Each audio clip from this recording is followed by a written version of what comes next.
තෙරුවන් සරණයි හැම දිනාටම අපේ සුපුරුදු ධම් සභාව දහම් හමුව අද මේ වෙනද වගේම ආරම්භ කරන්නට සූදානම. විවාහාර වර්ෂයෙන් අද 2021 වර්ෂයේ මාර්තු මාසයේ 24 වෙනිදා බදාදා දවසක් උදෑසන 5:30ට අපි මුණ ගැහෙනවා ශ්‍රී ලංකාව වෙලාවෙන් ශ්‍රී ලංකාවේ කැලෙන්ඩරේ අන්තර්ජාලයේ ඔස්සේ ස්කයිප් මාධ්‍යයෙන්.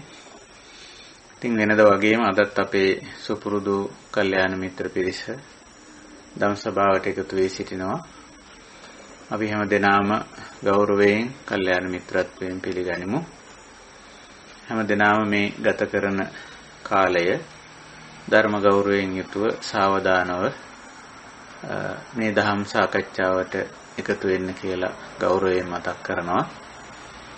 ඒ වගේම අපි මුල් කාල ඡේදය බුද්ධ දේශනා සාකච්ඡා කිරීමට වෙන් කර ගන්නවා.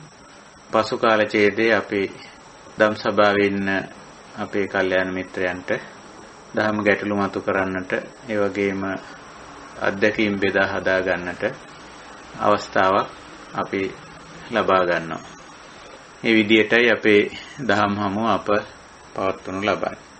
හොඳයි අපි වෙනද වගේම දහම් හමුව ආරම්භ කරමු.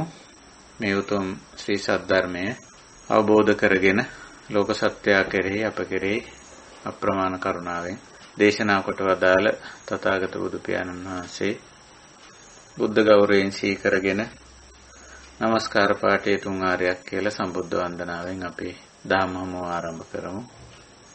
නමෝ තස්ස භගවතෝ අරහතෝ සම්මා සම්බුද්දස්ස නමෝ තස්ස භගවතෝ අරහතෝ සම්මා සම්බුද්දස්ස නමෝ තස්ස භගවතෝ අරහතෝ සම්මා සම්බුද්දස්ස සාදු සාදු සාදු. තෙරුවන් සරණයි.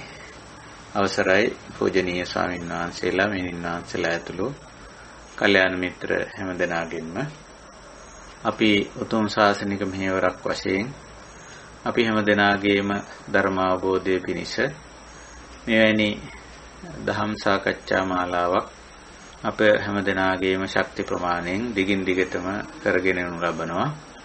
ඒ වගේම මේ සාකච්ඡා අපි සෙසු අයට ශ්‍රවණය කිරීම සඳහා මාර්ගයක් විවර කරලා තිබෙනවා.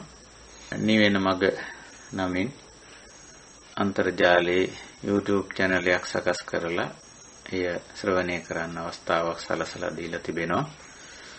සමහර ඇත්තන්ට අපි වෙනත් ක්‍රමවලින් මේ දේශනා බෙදා දීලා තිබෙනවා ශ්‍රවණය කරන්න. ඉතින් අපි මේ සියලු කටයුතු වල බලාපොරොත්තු අපේක්ෂාව වෙන්නේ ධර්මාවබෝධයමයි. ධර්මාවබෝධයේ වැඩි වෙන ප්‍රමාණයට අපේ ජීවිතේ ලොකු වෙනසක් වෙනවා. ඒ වෙනස බොහෝ වෙලාවට සංසුන් බව, තැම්පත් බව, කලබල නොවන ස්වභාවය තමයි. ඒක අපිට දැක බලා ගන්න පුළුවන්, අත්දකින්න පුළුවන්, අත්විඳින්න පුළුවන් අපගේ ජීවිත තුලින්. දහමේ ඒ ස්වභාවය ආනෙන්ජ කියලා දක්වලා තියෙනවා. කලබල නොවන, නොසෙල්ලෙන ස්වභාවය. කලබල වෙන්නේ මොනවයින්ද? බොහෝ වෙලාවට කලබල වෙන්නේ ජරා, ව්‍යාධි, මරණ වලදී අපි තිගැස්මක් ඇති කරගන්නවා, කලබල වෙනවා, දුක් වෙනවා, කනගාටු වෙනවා. ඊට අමතරව සමහර විට ප්‍රිය අපි කැමති දේවල්, කැමති පුද්ගලයෝ, කැමති ස්ථාන, කැමති වැඩ මේ වයින් දුරස් වෙන්න ඕන. ප්‍රිය විප්‍රයෝග කියලා පාලි භාෂාවෙන් ඒකට කියන්නේ. ඒකෙදිත් කලබල වෙනවා. ඒ වගේම අප්‍රිය දේවල්, අප්‍රිය පුද්ගලයෝ, අකමැති දේවල් සමග එකතු වෙන්න සිද්ධ වුණාමත් කලබල වීම සිද්ධ වෙනවා. ඉච්ඡා අලාභ සමහර විට අපේක්ෂා කරන දේ ඉෂ්ට නොවනකොට අනසංසුන් වෙන, කලබල වෙන ගතියක් තිබෙනවා. එතකොට මේ ධර්මාවබෝධය තුළ අපිට තේරෙන්න පටන් ගන්නවා, අවබෝධ වෙනවා මේවා ධර්මතා හැටියට හේතුඵල ධර්මතා හැටියට එසේ අවබෝධ වුණාම අපේ මේ කලබල වෙන ස්වභාවය නොසන්සුන් වෙන ගතිය මගහැරිලා යනවා. අන්න ඒ ස්වභාවය පාලියෙන් ආනෙන්ජ කියලා දක්වලා තියෙනවා. ඉතින් ඒ தത്വයටපත් වුණාම ඉදිරිය බොහොම පහසුයි. සංසුන් කලබල නොවන තැම්පත් මනසක් ඇති බව. ඒකම අපේ වචනයට ක්‍රියාවටත් ඒ තැම්පත් බව ගලාගෙන යනවා. සංසුන් බව ගලාගෙන යනවා. අපි කතා කරන භාෂාව අපි කරන කටයුතු නැත්නම් අපේ කායික ක්‍රියාකාරකම් වචන භාවිතය තුලත් ඒ සංහිඳියාව අපිට අත්විඳින්න අත්දකින්න පුළුවන්කම තිබෙනවා. ඉතින් ඒක නිසා මේ තැම්පත් වෙන ප්‍රමාණයට සංසුන් වෙන ප්‍රමාණයට ඉදිරියට අවබෝධය වෙන ප්‍රමාණයත් වැඩි. නොසන්සුන් වන කලබලයෙන් ඉන්න වෙලාවක මේ ධර්ම ශ්‍රවණයක් කළත් ඒක ඒ තරම්ම ඇහෙන්නේ නැහැ. මොකද මනස යොමු වෙලා තියෙන්නේ වෙනත් දෙයකට නිසා. සංසුන්ව ඉන්න අවස්ථාවක යමක් ශ්‍රවණය කරනකොට ඒක හොඳින් ඇහෙනවා. ඇහෙනවා කියලා කියන්නේ ඒක හිතට යනවා. තේරුම් ගන්නත් පුළුවන්. මොකද මේ වෙලාවේ විඥානේ එතන පිහිටලා තියෙනවා. අපි යමක් විශේෂයෙන් දැනගන්නේ අවබෝධ කරගන්නේ විඥාණයෙන්නේ. එතකොට සෝත විඥාණය යමක් ශ්‍රවණය කරන වෙලාවේදී සෝත විඥාණය පහළ වුණොත් ඒ දේ හොඳට වැටහෙනවා තේරෙනවා. නමුත් කනේ ශබ්ද වැදුනත් විඥානයේ වෙනත් ඉන්ද්‍රියක නම් වෙනත් අරමුණක නම් පහළ වෙලා තියෙන්නේ ක්‍රියාත්මක වෙන්නේ. අපි හිතමු මෙතන කනට ඇහෙනවා. නමුත් මනසින් වෙන දෙයක් මනසට වෙන අරමුණක් ඇවිල්ලා තියෙනවා. මනෝ විඥානේ වෙනත් දෙයක් අල්ලගෙන කතා කරන හිතා ඉන්නවා කියලා. එතකොට මේ මනස යොමු වෙලා තියෙන දෙයට අවධානය ගිහිල්ලා තියෙනවා මිසක මේ ශබ්දයට අවධානය ගිහිල්ලා නැහැ. එතකොට මේ ශබ්දය විසින් ගෙන එන පණිවිඩය අපිට ලැබෙන්නේ නැහැ. කියන්නේ මනස ඒක ග්‍රහණය කරගන්නේ නැහැ. ඉතින් ඒක නිසා සංසුන් වීම, tempat වීම තවදුරටත් විදර්ශනා වැඩිවීමට, තවදුරටත් ගැඹුරු ධර්මතාව අවබෝධ කර ගැනීමට වාක් උපකාරී වෙනවා. ඉතින් එහෙමයි මේ ධර්මාවබෝධයෙන් ඉදිරියට යන්න සිද්ධ වෙන දේ. ඒක සීල සමාධි ප්‍රඥා තුන තුලින්ම සිද්ධ වෙන දෙයක්. ආනෙන්ජ తত্ত্বය. සීලවන්ත කෙනා කොහෙදිවත් කලබල වෙන්නේ, බය තැති ගන්නෙ නැහැ. මොකද Taman දන්නවා Taman නිවැරදි කියලා. හුඟක් වෙලාවට නිවැරදි නොවන කෙනා තමයි පොඩි දේවලිනුත් තැති ගන්නෙ, කලබල වෙන්නේ, බය වෙන්නේ, චකිතයටපත් වෙන්නේ. සීලය හොඳින් රකින්න කෙනා තැති ගන්නෙ නැහැ, කලබල වෙන්නේ නැහැ. සමාධිය වඩපු පුද්ගලයා ඒත් එහෙමයි, කලබල වෙන්නේ නැහැ, තැති ගන්නෙ නැහැ. ඒ ලක්ෂණය තියෙනවා. ප්‍රඥාව දියුණු වෙන්න යථා ස්වභාවය වැටහෙනවා. වෙනදා කලබල වුණු දේවල් වලට කලබල වෙන්නේ නැති ස්වභාවය ඇති වෙනවා. ඒක අපි හැමෝටම අපේ ජීවිත තුලින් අත්විඳින්න අත්දකින්න පුළුවන් කාරණයක්. ඉතින් ওই විදියට ක්‍රමයෙන් අපි ආනෙන්ජ තත්වයටපත් වෙනවා ධර්මාවබෝධය තුල සීල සමාධි ප්‍රඥා ගුණ පුරනකොට. ඒවං සමාහිතේ චිත්තේ මුදු භූතේ කම්මනීයේටිතේ ආනෙන්ජප්පත්තේ කියලා බුදුරජාණන් වහන්සේ දේශනා කරලා තියෙනවා. මෙසේ සමාහිතේ චිත්තේ සිත සමාධිමත් වුණාම, කම්මනීයේ හොඳට සක්‍රිය වුණාම, තිතේ ස්ථාවර වුණාම, මුදු භූතේ මෘදු බවටපත් වුණාම, ආනෙන්ජප්පත්තේ අන්නර නොසෙල් වෙන නැත්තම් චංචල නොවන, කලබල නොවන තත්වයටපත් වුණාම අපිට පුළුවන් හිත යොමු කරන්න ආසවක්ඛයාය චිත්තං අබිනින්නාමේති කියලා කෙලෙස් දුරු කිරීමේ පැත්තට, විදර්ශනාව පැත්තට හිත නමන්න පුළුවන්. හිත යොමන්න පුළුවන්. ඉතින් එහෙමයි මේ කාර්ය අපි කරන්නේ. හොඳට වැටහෙනවා. එතකොට යථා ස්වභාවයේ තේරෙනවා. ඇතිතතු වැටහෙනවා. ඉතින් යථා ස්වභාවයේ ඇතිතතු වැටහුණු කෙනා වැටහෙනකොටම අවබෝධ වෙනකොටම අර වැරදි වැටහීම් වැරදි හැඟීම් ඔක්කොම ඉවත් වෙලා යනවා. ඉතින් ඒව තමයි හුඟක් මේ අවිද්‍යාව දුරු වෙනවා කියලා අපි කියන්නේ. අවිද්‍යාව දුරු වෙනකොට ඇලෙන ගැටෙන මුලා වෙන ගතියත් අයින් වෙනවා. ඇලෙන ගැටෙන මුලා වෙන ස්වභාවයට තමයි තණ්හා කියන්නේ. ඒකත් ඉවත් වෙනවා.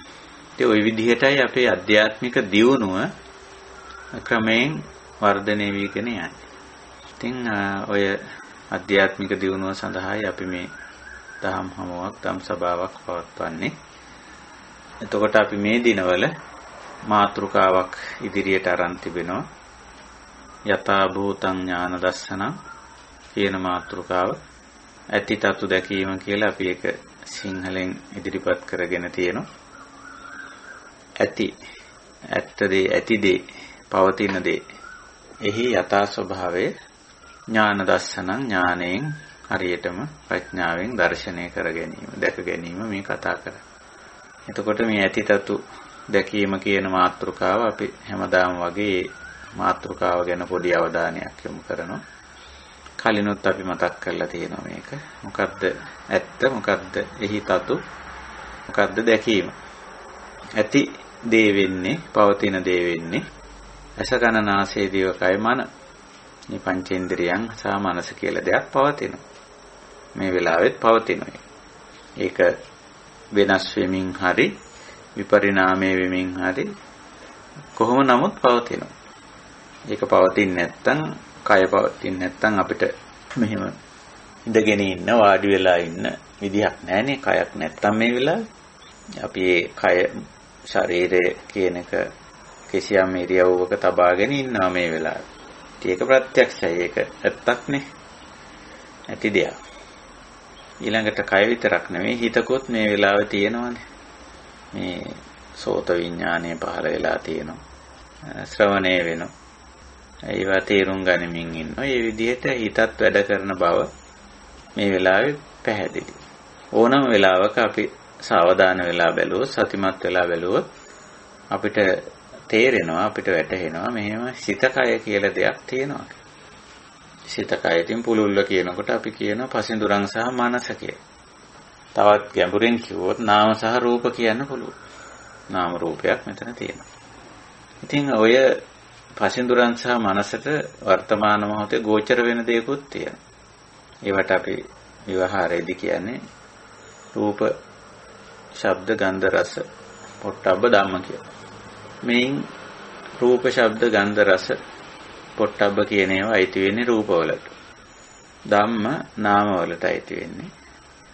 ධම්ම යටතේ වේදනා, සංඥා, චේතනා, පස්ස, මනසිකාර කියලා. එහෙම ඒ විදිහටත් පැහැදිලි කරලා තියෙනවා. ඉතින් ඕවයි ගෝචර වෙන්නේ. ඕවයි ඇති වෙන්නේ. මේ නාම රූපයක් අන්තිමට මෙතන තියෙන්නේ. තියෙන්නේ මොනවද කියලා අහුවොත් ඒ නාම රූපයක් තමයි තියෙන්නේ. ඉතින් ඔන්න ඔය ඇත්ත නැත්තම් ඔය ඇති දේ එහි ස්වභාවයයි අපි බලන්නේ. ඒත් වශයෙන්ම නාම රූප කිව්වට පසින්දුරං සහ මනස ඊට ගෝචර වෙන දේ කියලා අපි ටිකක් ගැඹුරින් කිව්වට විවහාරයේදී මේවා අපි හඳුන්වන්නේ මේ විදිහට නෙවෙයි. විවහාරයේදී කියන දකින්නවා, අහනවා, විඳිනවා, වැටහෙනවා කියලා. ඔය ඉන්ද්‍රිය පහස මනසෙන් කරන ක්‍රියාවලිය අපි නිතරම හතරකින් තමයි කියන්නේ. දකින්නවා, අහනවා, විඳිනවා, වැටහෙනවා. දිට්ඨ, සුත, මුත, විඤ්ඤාත කියලා. දිට්ඨං, සුතං, මුතං, විඤ්ඤාතං කියලා. ඒ වගේම තවත් ඉතින් සාමාන්‍ය ව්‍යවහාරයට ආපුවාම පුද්ගලිය, ද්‍රව්‍ය, භාණ්ඩ, වස්තු, වැඩ, යුතුයකම්, වගකීම්, කාර්යභාරයන් ආදී වශයෙන් ඕවට නම් ගම් දීලා වටිනාකම් දීලා අපි ඒ විදිහට ඕවා විවහාර කරනවා. විවහාරයේදී එහෙමයි. එතකොට දැන් අපි විවහාර තත්වයන් තුල අපි සැලකිල්ලට අරගෙන බලනවා. ඒ විවහාර තත්වයේ තුලදී මෙහි ඇත්ත යථා ස්වභාවය දකින්න. දැක්කම අපිට පුළුවන්කම තියෙනවා ඒක ඇත්තටම ඒකම තමයි විදර්ශනාව කියන්නේ. යථා ස්වභාවය දැකීමමයි. එහෙම දැක්කම අපිට පුළුවන්කම තිබෙනවා එහි භාවිතය පිළිබඳ පැත්තට යොමු වෙන්න. ඒ කියන්නේ අපේ භාවිතය නුසුදුසු එකක් නම් අපි දක්වන ප්‍රතිචාර වැරදි නම් අපිට සුදුසු භාවිතයකට හරි ප්‍රතිචාර දැක්වීමකට යන්න පුළුවන්කම තිබෙනවා. අර නුසුදුසු භාවිතයේ වැරදි ප්‍රතිචාර දැක්වීම, වැරදි විදිහට තේරුම් ගැනීම අරහ තමයි මේ දුක ඇති වෙන්නේ. දුක්ඛ සමුදය. දුක හට ගැනීම සිද්ධ වෙන්නේ.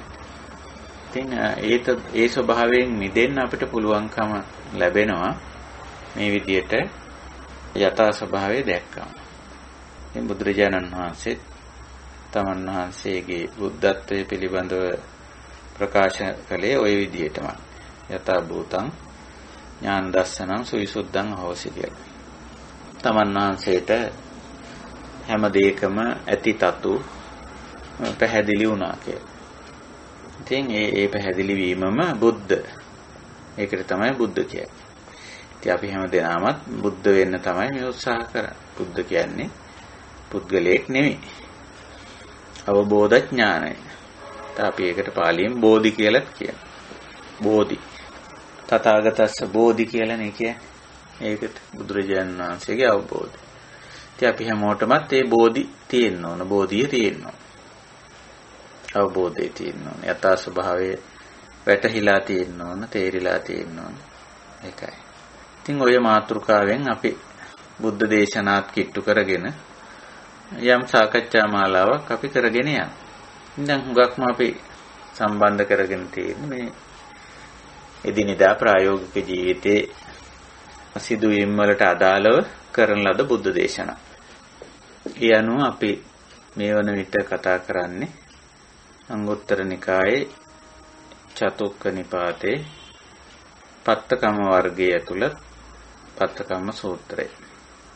එහි අන්තර්ගතයේ අඩංගු දේ තමයි අපි කතා කරගෙන යන්නේ. ඉතින් එය කොටසක් අපි ඊයේ පහුගිය සාකච්ඡාවේදී අපි විමසා බැලුවා. පත්තකම්ම කියන වචනේ අපි කතා කළා. පත්‍ය කර්ම. පත්‍ය කියන්නේ පත්ත කියන්නේ සුදුසු යෝග්‍ය ගැළපෙන යහපත් කියන තේරුම. පත්‍ය. අපත්‍ය කියන්නේ එතකොට ඒකේ ප්‍රතිවිරුද්ධ ස්වභාවය. පත්ත කම්ම. කම්ම කියන්නේ ක්‍රියාව, කායික ක්‍රියාව වෙන්න පුළුවන්. එහෙම නැත්නම් වාචසික ක්‍රියාව වෙන්න පුළුවන්. එහෙම නැත්නම් මානසික ක්‍රියාව වෙන්න පුළුවන්. මේ තුනටම කම්ම කියනවා. සිංහලෙන් අපි කර්ම කියනවා. එතකොට පත්ත කර්මය මේ ජීවිතයේ යහපත් ක්‍රියා, නිවැරදි ක්‍රියා පිළිබඳව අදහසක් බුදුරජාණන් වහන්සේ මෙහිදී දක්වනවා. අපි ඊයේත් මතක් කළා පත්ත කර්මයේ දුක්ඛ නිරෝධයටත් අපත්ත කර්මය දුක්ඛ සමුදයටත් හේතු වෙනවා කියලා. එතකොට මේක චතුරාර්ය සත්‍ය ධර්මයේ ඇතුලේ කෙරෙන කතා බහක්. සමුදය සහ නිරෝධ, දුක්ඛ සමුදය සහ දුක්ඛ නිරෝධ කියන தත්වයන් මේකට අඩංගුයි, අන්තර්ගතයි. සත්‍ය දෙකක් මේකට අඩංගුයි. විතරක් නෙවෙයි මේ හතරවෙනි සත්‍යයත් දුක්ඛ නිරෝධ ගාමිනී පටිපදාවත් ඇතුළත්. ඉතින් මේ දේශනාව කළේ අපි දන්නවා සුදත්ත හේවත් අනාථපිණ්ඩික නමින් හඳුන්වනු ගෘහපතියට ගිහි ජීවිතයක් ගත කර තැනැත්තාට තමයි මේ තැනැත්තා ඉදිරියේ තියාගෙන තමයි මේ දේශනාව බුදු පියාණන් වහන්සේ අපිට කරන්නේ.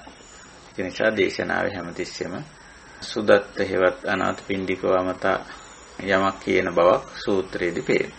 අතකෝ භගවා අනාථපිණ්ඩිකං ගහපතින් ඒතදෝච කියලා සූත්‍රයේ ආරම්භයේදී පටන් ගන්නෙත් එහෙමයි. අනාථපිණ්ඩික ගෘහපතිට මේ දේවල් මේ විදිහට දේශනා කළා කියලා. එතකොට සූත්‍රයේ මුලට තියෙන්නේ අර දුර්ලභ කාරණා 4. දුර්ලභෝ ලෝකස්මින් මේ ජීවිතේ ලබා ගැනීමට දුර්ලභ කාරණා 4. ඒවා අපි කතා කරා. භෝග ලබා ගැනීම සහ ධම්මේ දැහැමි ආකාරයෙන් භෝග උපයා ගැනීම දුර්ලභ කාරණයක්. එසේ උපයාගෙන යසං ලද්දා සහ ඥාතිහි සහෝපජ්ජායේ කීර්තිමත් ජීවිතයක් ගත කරන්නට අවස්ථාවක් ලැබීම, තමන්ගේ ඥාතීන් ගුරුවරුන් මැද්දේ සමාජය තුල කීර්තිමත් ජීවිතයක් ගත කරන්නට ලැබීම එකත් දුර්ලභ කාරණයක්. ඊළඟට චිරං ජීවාමි දීගමායුම් පාලේමීති කියලා තමන්ට අවශ්‍ය හැටියට නිදුක්ව නිරෝගීව දීර්ඝ කාලයක් ජීවත් වීම ඒකත් දුර්ලභ කාරණයක්. ඊට පස්සේ ඒ තුනත් ඇතුව හතර වෙනුව කායස්ස වේදා පරම්මරණ සුගතින් සග්ගං ලෝකං උප්පජ්ජති කියන කාරණේ. අර විදිහට ජීවත් වෙලා බොහෝ කාලයක් නිදුක්ව නිරෝගීව ඉඳලා කීර්තිමත්ව ඉඳලා දැහැමින් උපයාගත් ධනෙ භුක්ති විඳිමින් එහෙම ඉඳලා මරණයෙන් පස්සේ සුගති නැත්නම් නිර්වාණ ධර්මයේ සාක්ෂාත් කිරීම කියන පැත්තටයි අදාළ වෙන්නේ. මරණයෙන් පස්සේ කිව්වම නම් ඉතින් නිර්වාණ ධර්මයේ අදහස් කරන්නේ නැහැ. නිර්වාණය අදහස් කරන්නේ මේ ජීවිතේදීමයි. කොහොම නමුත් මේකෙන් අදහස් කරන්නේ හතරවෙනි කාරණෙන් අදහස් කරන්නේ සුගතින් සග්ගං ලෝකං කිව්වම යහපත් වූ ගතියක් ඇති බව සහ නිවනට අදාළ වෙන විදිහට අවශ්‍ය කරන කටයුතු සංවිධානය කර ගැනීම කියන එකයි. ඉතින් ඔය දුර්ලභ කාරණා හතර චතුන්නං ධම්මාන පටිලාභාය ලබා ගැනීම සඳහා චත්තාරෝ ධම්මා සංවත්තන්ති තවත් කරුණු හතරක් හේතු වෙනව උපකාරක වෙනව අවශ්‍ය වෙනවා කියන කාරණේ බුදුරජාණන් වහන්සේ දේශනා කළා. එතකොට අර අපි මේවා කතා කරන්නේ යථා භූත ඥාන දර්ශන කියන මාතෘකාව ඇතුලේ කාටත් පැහැදිලි අර ඉහතින් කියපු හතර මේ ලෝකේ මිනිස්සු තුල පවතින දෙයක්. ඒක ඇත්ත. පවතින දෙයක් බොරුවක් නෙවෙයි. කවුරුත් කැමති මේ ධන දාන්‍ය වස්තුව හම්බ කරගන්න.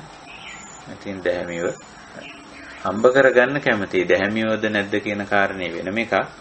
ඉතින් හම්බ කරගන්න කවුරුත් කැමති. ඒකයි මේ හම්බ කිරීම සුලභ දෙයක් වුණාට දැහැමින් හරි හම්බ කිරීම දැහැමින් උපයාසපයා ගැනීම දුර්ලභ කාරණයක්. ඊළඟට කීර්තිමත්ව ජීවත් වීම නම් කවුරුත් කරනවා. ඒක ස්වභාවික දෙයක්. නමුත් කාගින්වත් දොස්පරස් චෝදනා අවලා දහන්නේ නැතුව කීර්තිමත්ව ජීවත් වෙන එක දුර්ලභ කාරණයක්. ඊළඟට ජීවත් වෙනවා නිදුක්ව නිරෝගීව දීර්ඝ කාලයක් ජීවත් වීම දුර්ලභ කාරණයක්. එහෙම ජීවත් වෙලා මරණයෙන් පසුව සුගතිගාමී වීම දුර්ලභ කාරණයක්. දක්වලා තියෙනවා. ඉතින් ඔය දුර්ලභ දේ නමුත් යම් කෙනෙකුට ඇති කරගන්න පුළුවන්. ඒ සඳහා කුසලතා හතරක් අප තුල වර්ධනය කරගත යුතුයි කියන කාරණේ බුදුරජාණන් වහන්සේ දේශනා කළා. නිමේකෝ ගහපති චත්තාරෝ ධම්මා මේ කරුණු හතර උපකාරී වෙනෝ පටිලාභාය චත්තාරෝ ධම්මා සංවත්තං මේ දුර්ලභ කාරණා හතර ප්‍රතිලාභ කර ගැනීම සඳහා ලබා ගැනීම සඳහා වෙනත් කුසලතා හතරක් උපකාරී වෙනවා. මොනවාද ඒ හතර? කතමේ චත්තාරෝ අද්ධා සම්පදා සීල සම්පදා ත්‍යාග සම්පදා පඤ්ඤා සම්පදා. ඒතකොට දැන් ඉතින්ට එනකොට අපි මේ ටික තමයි අද අපේ අවධානයට යොමු කරන්නේ මේ සම්පදා හතර. ඉතින්ට එනකොට අපිට පේනවා කෙලින්ම නිවනට යොමු වුණු ජීවිතයක් බව. ඉතින් අපි මේන් සද්ධා සම්පදාව ගැන පොඩි අදහසක් ඇති කරගත්තා.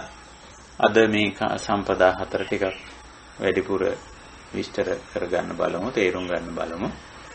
සද්ධා කියන කාරණේ මෙතෙන්දිම විස්තර වෙනවා. බුදුරජාණන් වහන්සේම එය විස්තර කරලා තිබෙනවා. කතමාච ගහපති සද්ධා සම්පදා. කුමක්ද ගෘහපති ශ්‍රද්ධාවන්ත භාවය කියලා කියන්නේ? ශ්‍රද්ධා කියන්නේ යමක් පිළිගන්නවා, විශ්වාස කරනවා, අදහනවා කියන අර්ථයනේ. සද්ධාති කියන වචනේනේ අපි අදහනවා කියලා සිංහලට බිඳගෙන තියෙන්නේ, සිංහලට හදාගෙන තියෙන්නේ. සද්ධාති අදහනවා, ඇදහිීම කියලා. එතකොට එතනක් තියෙනවා සද්ධා ප්‍රභේද දෙකක්. අමූලිකා සද්ධා සහ ආකාරවති සද්ධා කියලා. සමහරට මේ වචන අපේ කල්යාණ මිත්‍රව අහලා ඇති. අමූලිකා සද්ධා යමක් පිළිගන්නවා, යමක් විශ්වාස කරනවා. එහෙත් අමූලිකා කිව්වේ මේ පැහැදිලි හේතු කාරණා දන්නේ නැතුව අදහන විශ්වාස කරන ස්වභාවය. ඉතින් ඒ ස්වභාවය බුදුදහමේ හඳුන්වන්නේ අමූලිකා සද්ධා කියලා. ඊළඟට ආකාරවති. ආකාර කියලා කියන්නේ හේතු ඇතුව හේතුප්‍රත්‍ය ඇති බව. ඒ හේතුප්‍රත්‍ය ඇති බව ආකාරවති. හේතුප්‍රත්‍ය වලින් යුක්ත බව ඇති බව. අන්න ඒ හේතුප්‍රත්‍ය සහිතව යමක් විශ්වාස කිරීම දෙවෙනි සද්ධාව. ආකාරවති සද්ධාව. එතකොට බුදුදහමේ නිතරම අනුමත කරන්නේ අමෝලික සද්ධාව නෙවෙයි ආකාරවති සද්ධාව. යමක් පිළිගන්නකොට හේතු ඇතුව කරුණු සහිතව එය මනමින් දැනගෙන පිළිගන්න කියලා. විශ්වාස කරන්න බාර ගන්න කියන එකයි. එතකොට මෙතෙන්දී සද්ධාව විස්තර කරන්නේ බුදුරජාණන් වහන්සේ ඉදගහපති අරිය ශාවකෝ සද්දෝ හෝති සද්ධාති තථාගතස්ස බෝධි. සද්දෝ හෝති සද්ධාති තථාගතස්ස බෝධි. එතකොට තථාගතස්ස බෝධි තථාගතයන් වහන්සේගේ අවබෝධය සද්ධාති අදහනවා නැත්නම් ඒ පිළිගන්නවා. ඒ පිළිබඳ විශ්වාසයක් තියෙනවා. එතකොට ඒ තථාගතස්ස බෝධි බුදුරජාණන් වහන්සේගේ බුද්ධත්වය දක්වන්නේ නිතරම මේ ගුණ පද්ධතියක් විදිහට. මෙන්න මේ විදිහට ඉතිපි මේ ආකාරයෙන් සෝ භගවා ඒ භාග්‍යතුන් වහන්සේ අරහං සම්මා සම්බුද්ධෝ විද්‍යාචරණ සම්පන්නෝ සුගතෝ ලෝකවිදු අනුත්තරෝ පුරිස ධම්මසාරති සත්තා දේව මනසානම් බුද්ධෝ භගවා කිය. ඒතර මේ කියවෙන්නේ බුදුරජාණන් වහන්සේගේ ගුණ. මේ ගුණ විස්තර කිරීම මම හිතන්නේ අවශ්‍ය වන්නේ නැහැ. මේ අපේ කල්යාණ මිත්‍රයන්ට හැමෝම මේ ගුණ පිළිබඳ පැහැදිලි අවබෝධයක් තියෙනවා. අරහං කියුවම එකකින් අදහස් කරන්නේ අටුවා ආදී දේවල් වල විස්තර කරලා තියෙනවා.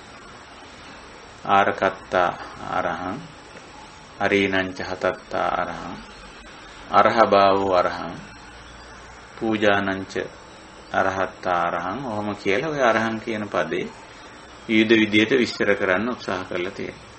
විශේෂයෙන් අරීනංච හතත්තා අරහං කියලා මේ ගුණය දක්වලා තියෙනවා. අරි කියන්නේ සාමාන්‍ය සතුරා කියන එකයි පාලි භාෂාවේ. අරි සතුරා. එතකොට අරීනං හතත්තා සතුරන් නැසූ බැවින් අරහං කියනවා. මේ මොන සතුරන්ද? කෙලෙස් සතුරන් තමයි එතන අදහස් කරන්නේ. ඒ නැසූ බැවින් අරහං කියලා කියනවා. එතකොට බුදුරජාණන් වහන්සේ නිකලෙස් කෙනෙක් හැටියට, කෙලෙස් සතුරන් නැති කළ කෙනෙක් හැටියට අපි පිළිගන්නවා, බාර ගන්නවා. ඒක අපේ බුදුරජාණන් වහන්සේ පිළිබඳ ශ්‍රද්ධාව. අපි පිළිගන්න බාර ගන්න එක. සම්මා සම්බුද්ධෝ සම්මා මනවින් කියන අර්ථයේ මනවින් අවබෝධ කරගත් කියන අර්ථය. සම්මා මනවින් බුද්ධ කියන්නේ එතන අවබෝධ කරගත්තා කියන අර්ථේ. මේ ලෝක ස්වභාවය මනවින් අවබෝධ කරගත්ත තැනැත්තා කියන අදහස. ඉතින් අපි පිළිගන්නවා, විශ්වාස කරන බුදුරජාණන් වහන්සේ ලෝක ස්වභාවය මනවින් අවබෝධ කරගත්ත කෙනෙක් කියලා. විද්‍යා චරණ සම්පන්නෝ. විද්‍යා කියන්නේ අවබෝධ ඥානෙමයි. චරණ කියන්නේ හැසිරීම.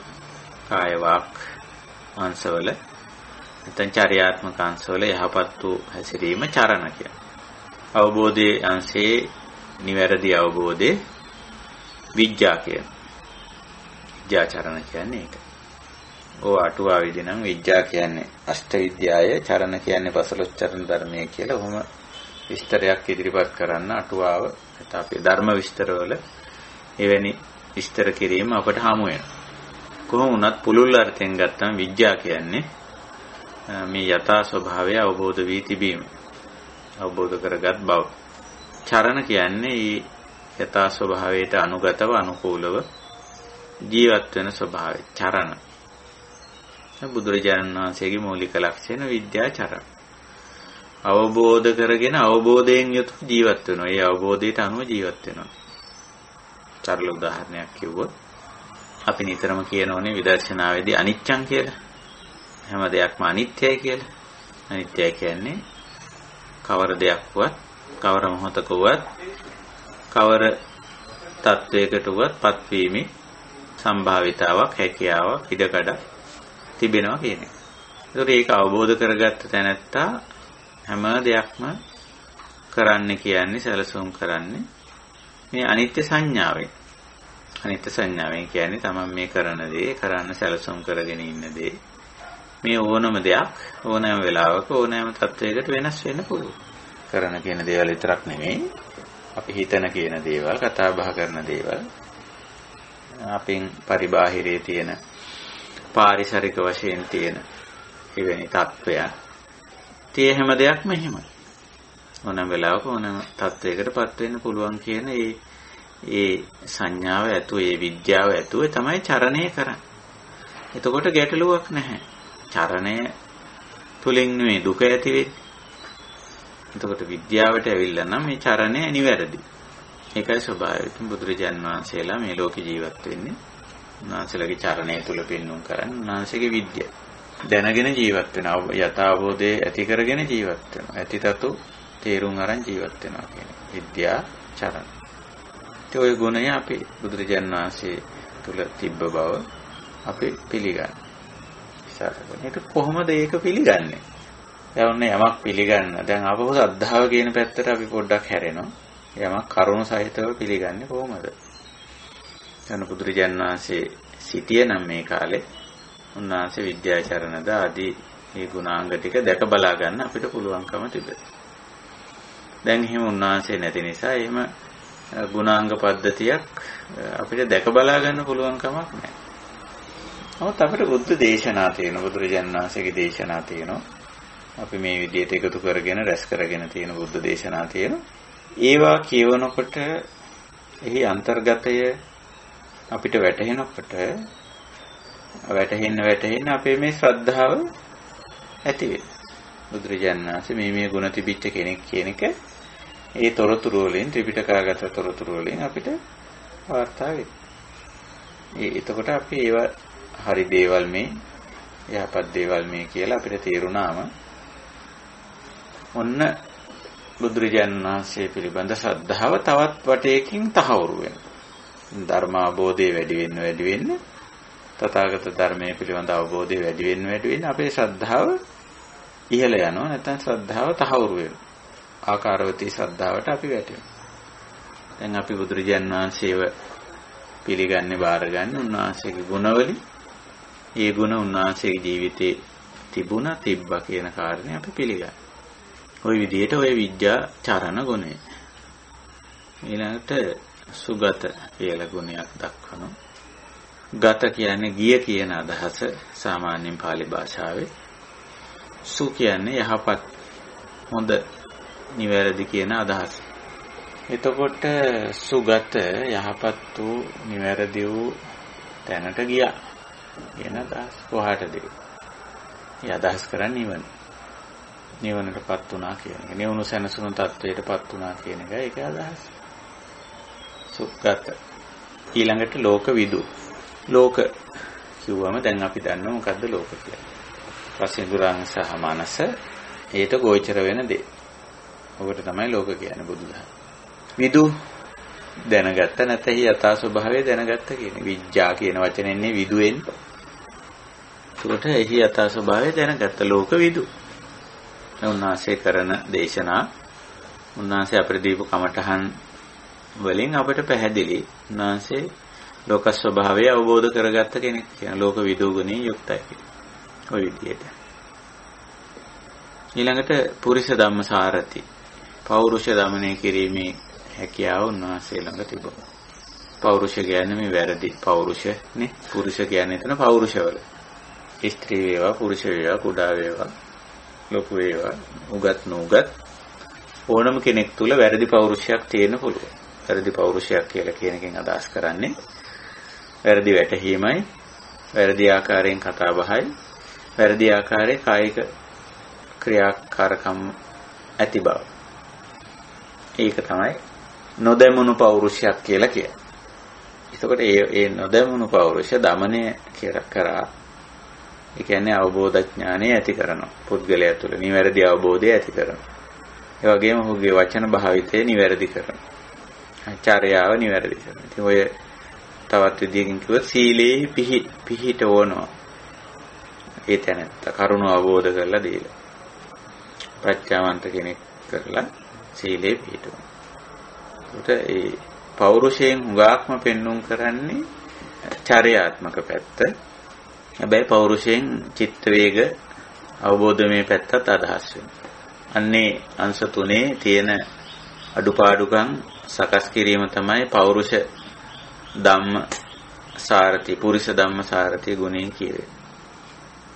ඒකෝක බුදුරජාණන් වහන්සේ තුල ප්‍රධාන වශයෙන් ඊටාම ප්‍රශස්ත මට්ටමින් විශිෂ්ට මට්ටමින් තිබුණා. උන්වහන්සේගේ චරිතය තුලින් තමයි අපි ඒ ගුණය හඳුනගන්නේ.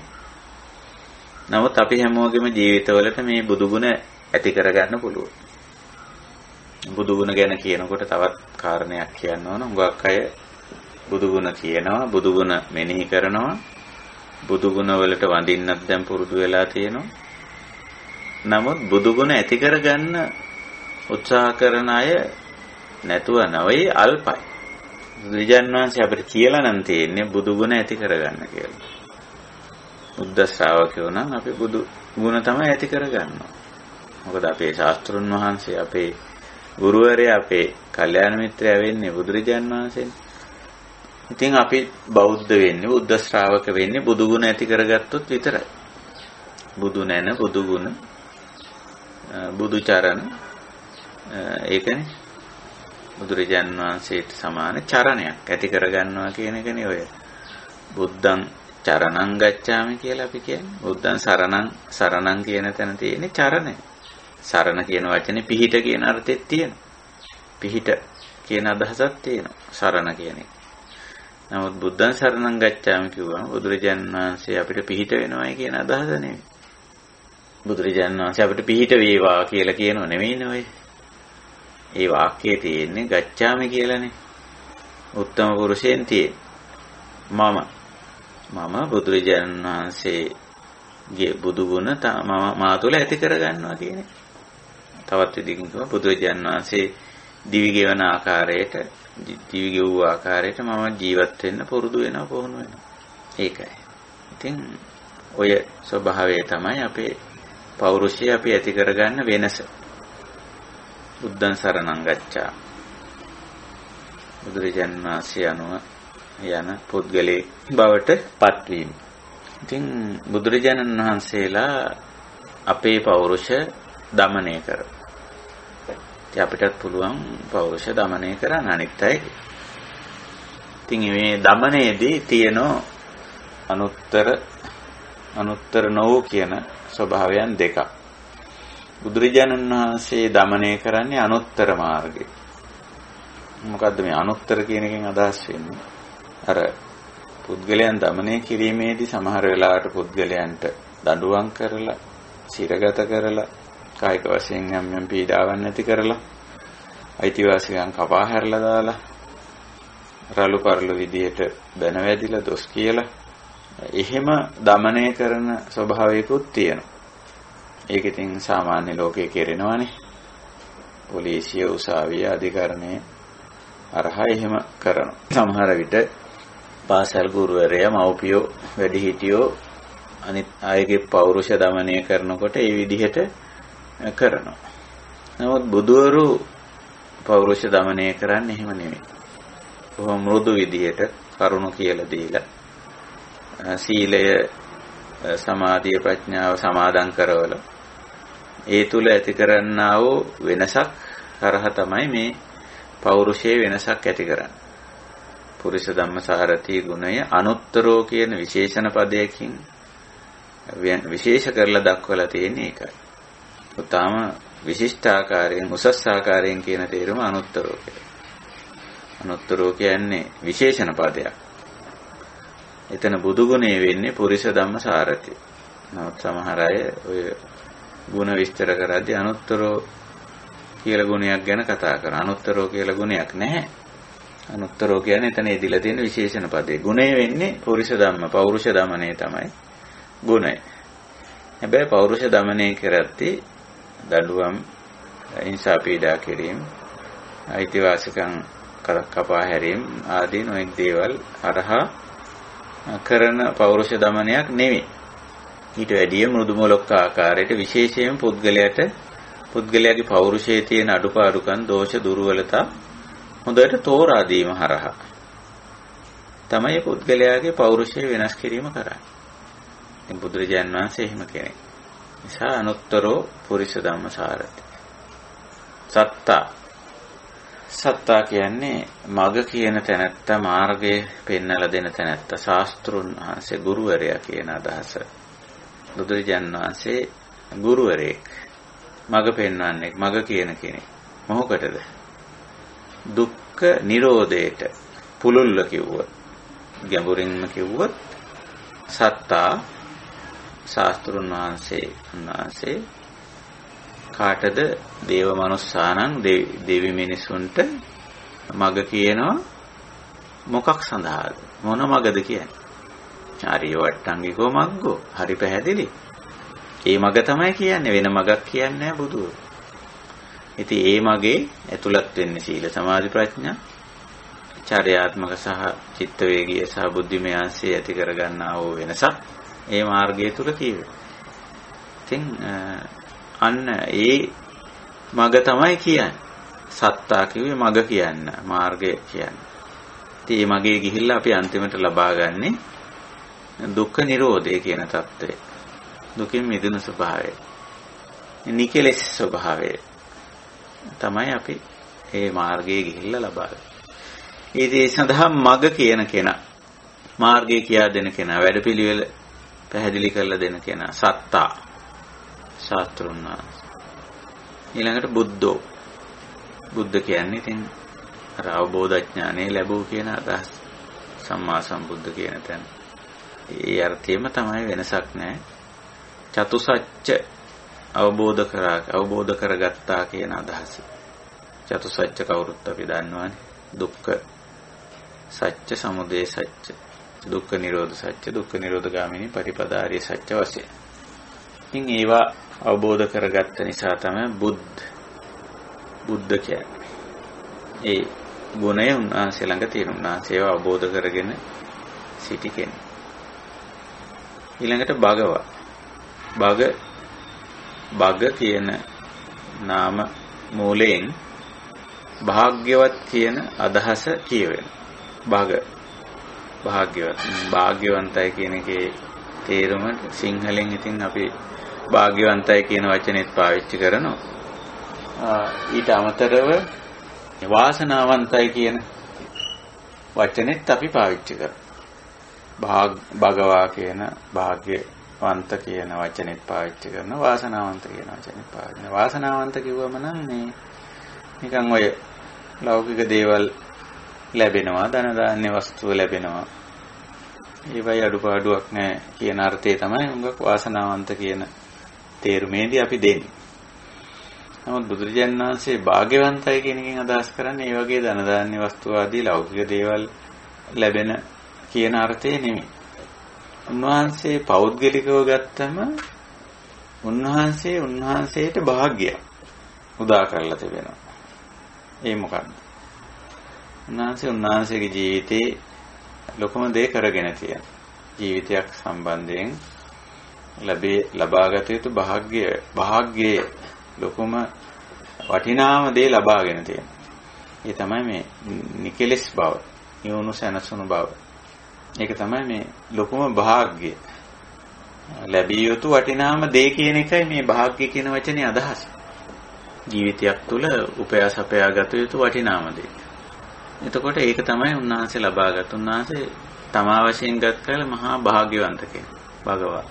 ඊළඟට උන්වහන්සේ ජීවත් වෙන වටපිටාවේ ඉන්න අයටත් උන්වහන්සේ මහා භාග්‍යයක්.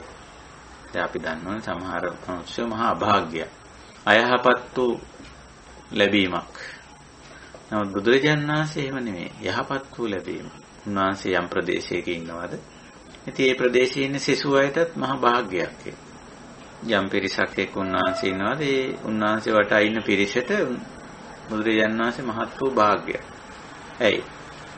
ඒ අයගේ ජීවිතය යහපත් කරගන්න, නිවැරදි කරගන්න උන්වහන්සේ මග කිය.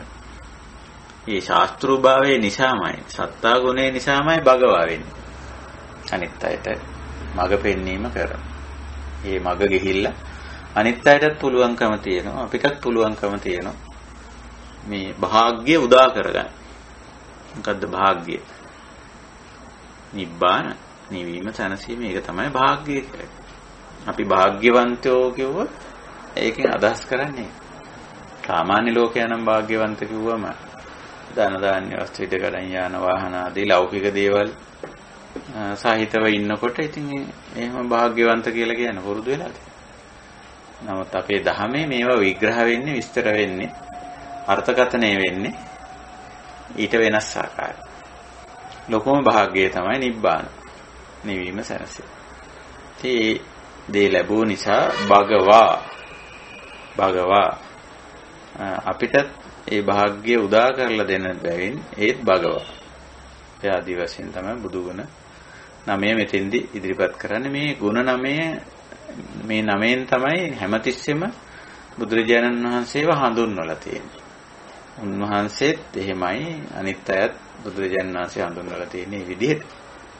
අනිත් අය කෙසේ වෙතත් බුදුරජාණන් වහන්සේ තමන් වහන්සේව හඳුන්වලා තියෙන්නේ ඔය ගුණවලින්, ගුණපදවලින්.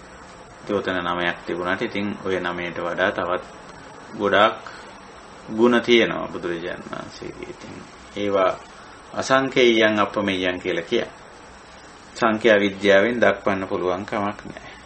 ඊළඟට අපි හදාගත්ත පරිමාණ වලින් දක්වන්න බැරි නිසා අපරිමාණම් කියනවා. අපමෙයයන් කියනවා. ඒ විදිහයි. ඒ තරම් ගුණ ඇති කෙනෙක්. ඉතින් ඒ ගුණ අතරින් 9ක් ওই විදිහට නව ගුණ හැටියට ප්‍රසිද්ධ වෙලා තියෙනවා මේවා. 9ක් බුදුරජාණන් වහන්සේ මෙතෙන්දී දේශනා කරලා මේ තමයි බුද්ධ, මේ තමයි අවබෝධ ඥානය ලැබු තැනැත්තා. අන්න ඒ තැනැත්තාගේ ඒ ගුණ, ඒ අවබෝධ ඥානය, ඒ බෝධිය සද්ධාති. යම් කෙනෙක් පිළිගන්නවාද, අදහනවාද, විශ්වාස කරනවාද, අන්න සද්ධා සම්පදා. අර සුදත්තට අනාථපිණ්ඩිකට බුදුරජාණන් වහන්සේ මතක් කරලා දෙන ඔය ශ්‍රද්ධාවන්ත භාවය. ඉතින් මම කලින් සාකච්ඡාවේදී මේක පොඩ්ඩක් පැහැදිලි කරා. අපි ශ්‍රද්ධාවන්තද කියලා අපි බලනවා. අපි ශ්‍රද්ධාවන්ත භාවය ගැන කියනකොට මම එදත් කිව්වා මේ වෙන වෙන දේවල් කරන අයට ශ්‍රද්ධාවන්තයෝ කියලා කියනවා. ඔය පින්කම් කරන, බුද පූජාවල් කරන, වන්දනමාන කරන, ආගමික උත්සව කරන, ඊට පස්සේ පැවිදියන්ට දම්පැන් පූජා කරන, පන්සල් විහෙර විහාරස්ථාන හදන ඇත්තෝ ශ්‍රද්ධාවන්තයෝ. ශ්‍රද්ධාවන්තයා කවුද කියලා බුදුරජාණන් වහන්සේ පෙන්නලා දීලා තියෙනවා. සද්දෝ හෝති සද්ධාති තථාගතස්ස බෝධි. බුදුරජාණන් වහන්සේගේ අවබෝධ ඥානය පිළිගන්න, විශ්වාස කරන, පිළිපදින තැනැත්තා තමයි ශ්‍රද්ධාවන්ත කියලා කියන්නේ. එතකොට දැන් අර මේ දුර්ලභ කාරණා 4ක් කිව්වනේ ඉහතින්. ඒ දුර්ලභ කාරණා 4 පටිලාභය ලබා ගැනීම සඳහා මේ උපකාරී වෙනවා. ඉතින් බුදුරජාණන් වහන්සේ කෙරෙහි ශ්‍රද්ධාවන්ත කෙනා ඒ බුදු මගනේ යන්නේ, බෞද්ධ මාර්ගය තමයි යන්නේ, බෞද්ධ ප්‍රතිපදාව. එතකොට අර දුර්ලභ වුණත් ඒ කාරණා 4 ලබන්න පුළුවන්. ඒකයි මේ සද්ධා සම්පදාව අර දුර්ලභ කාරණා 4 ලැබීම සඳහා උපකාරක ධර්ම හැටියට දක්වලා තියෙනවා. ඊළඟට සම්පදා වලින් දෙවැන්න හැටියට දක්වන්නේ සීල සම්පදා කියලා. සීල සම්පදා. සීල කියන එක දැන් අපි දන්නවා.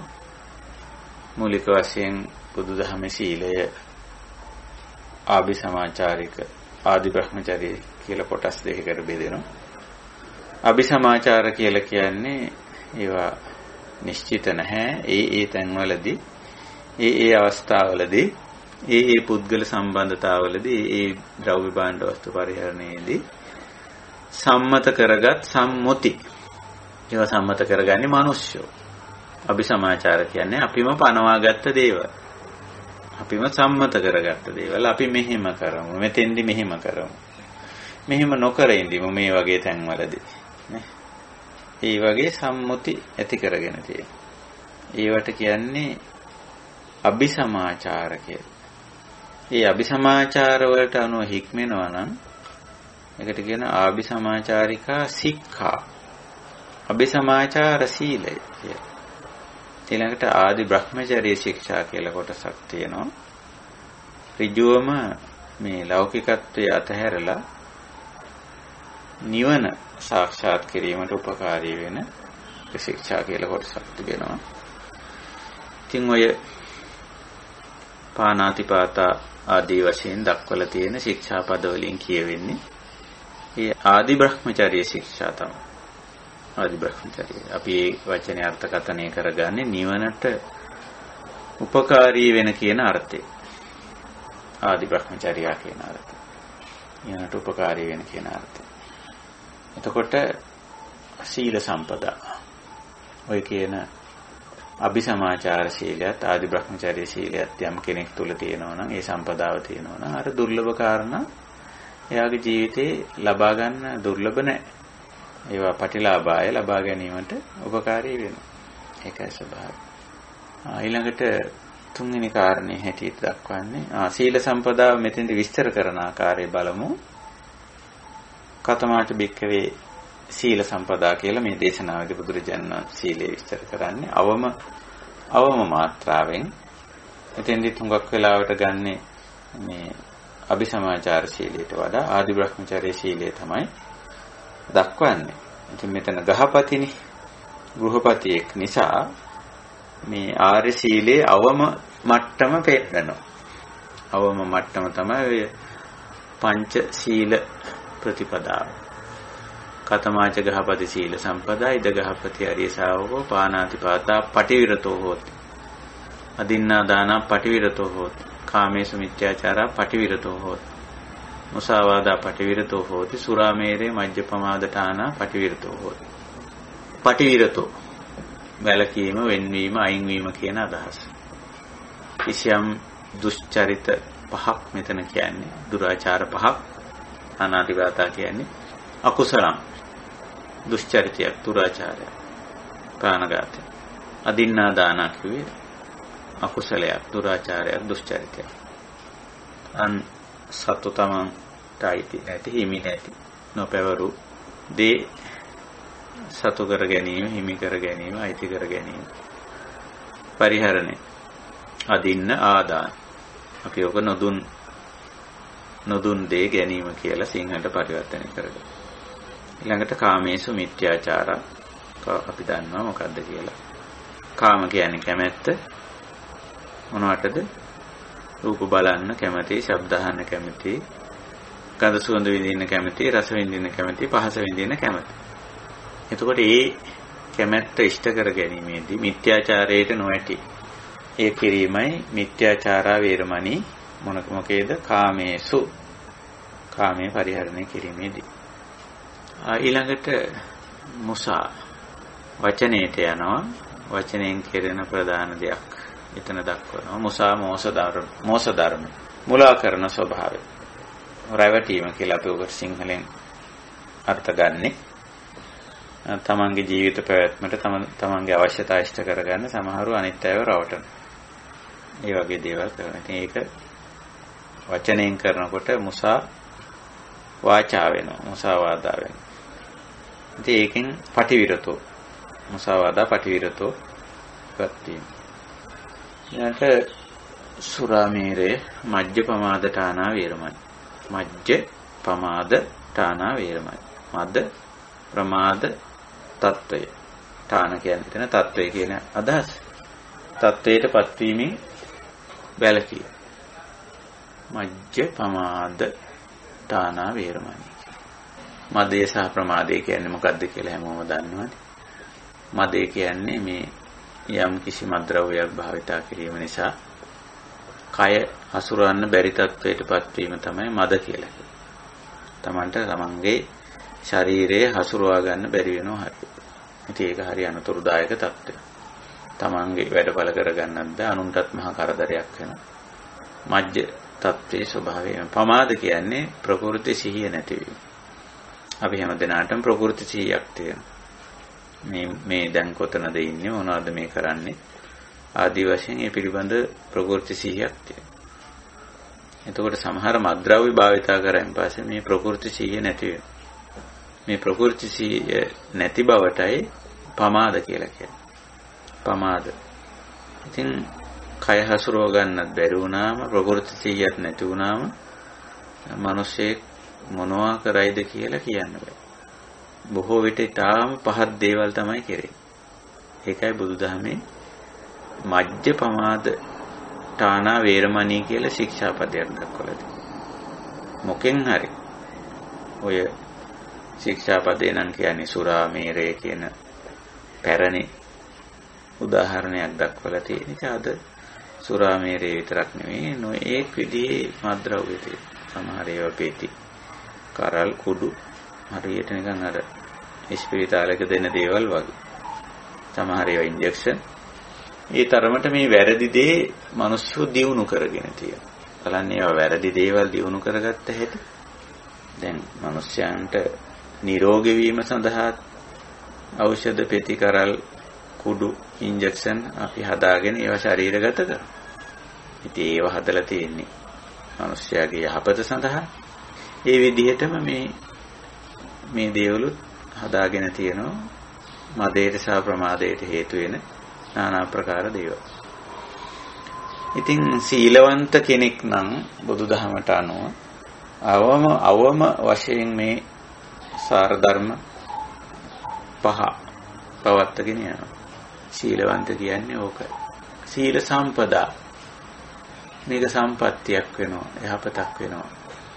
ඉතින් අපි කියවනේ අර සීලවන්ත පුද්ගලයාට අර කියපු දුර්ලභ කාරණා 4 ලබා ගන්න පුළුවන්. ඉතින් මේ ජීවිතයේ යහපතයි නිවනයි දෙකම මෙතන අදහස් කරන්නේ. සුගතියින් සග්ගං ආදී වශයෙන් කියන්නේ. ඒ විදිහට සීල සම්පදාවෙන් දිට්ඨිය ධම්මේ මේ ජීවිතය තුළදීම සුගතින් සග්ගං තත්වයටපත් වෙන්න.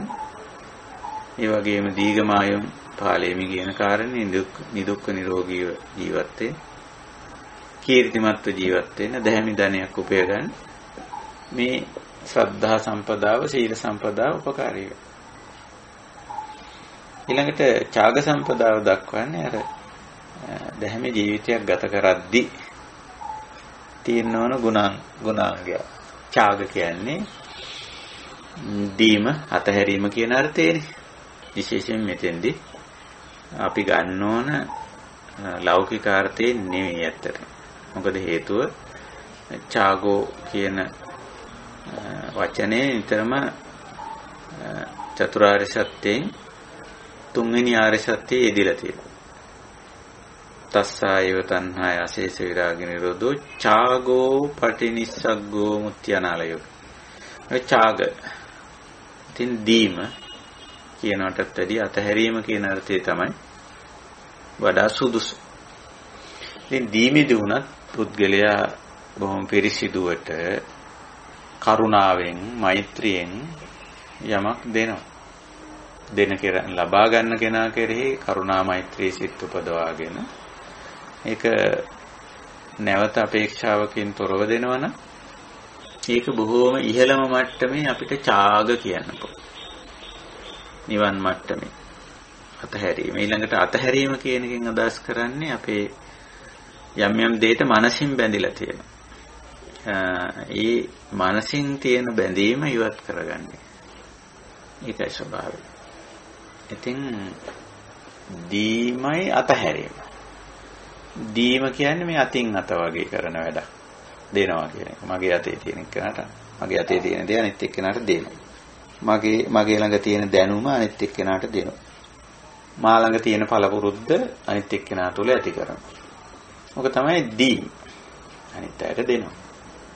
අතහැරීම කියන්නේ අර දුන්නු දේ සම්බන්ධයෙන් විශේෂයෙන් දුන් දේ සම්බන්ධයෙන් අපි ළඟ තියෙනවා නම් යම්කිසි බැඳීමක්.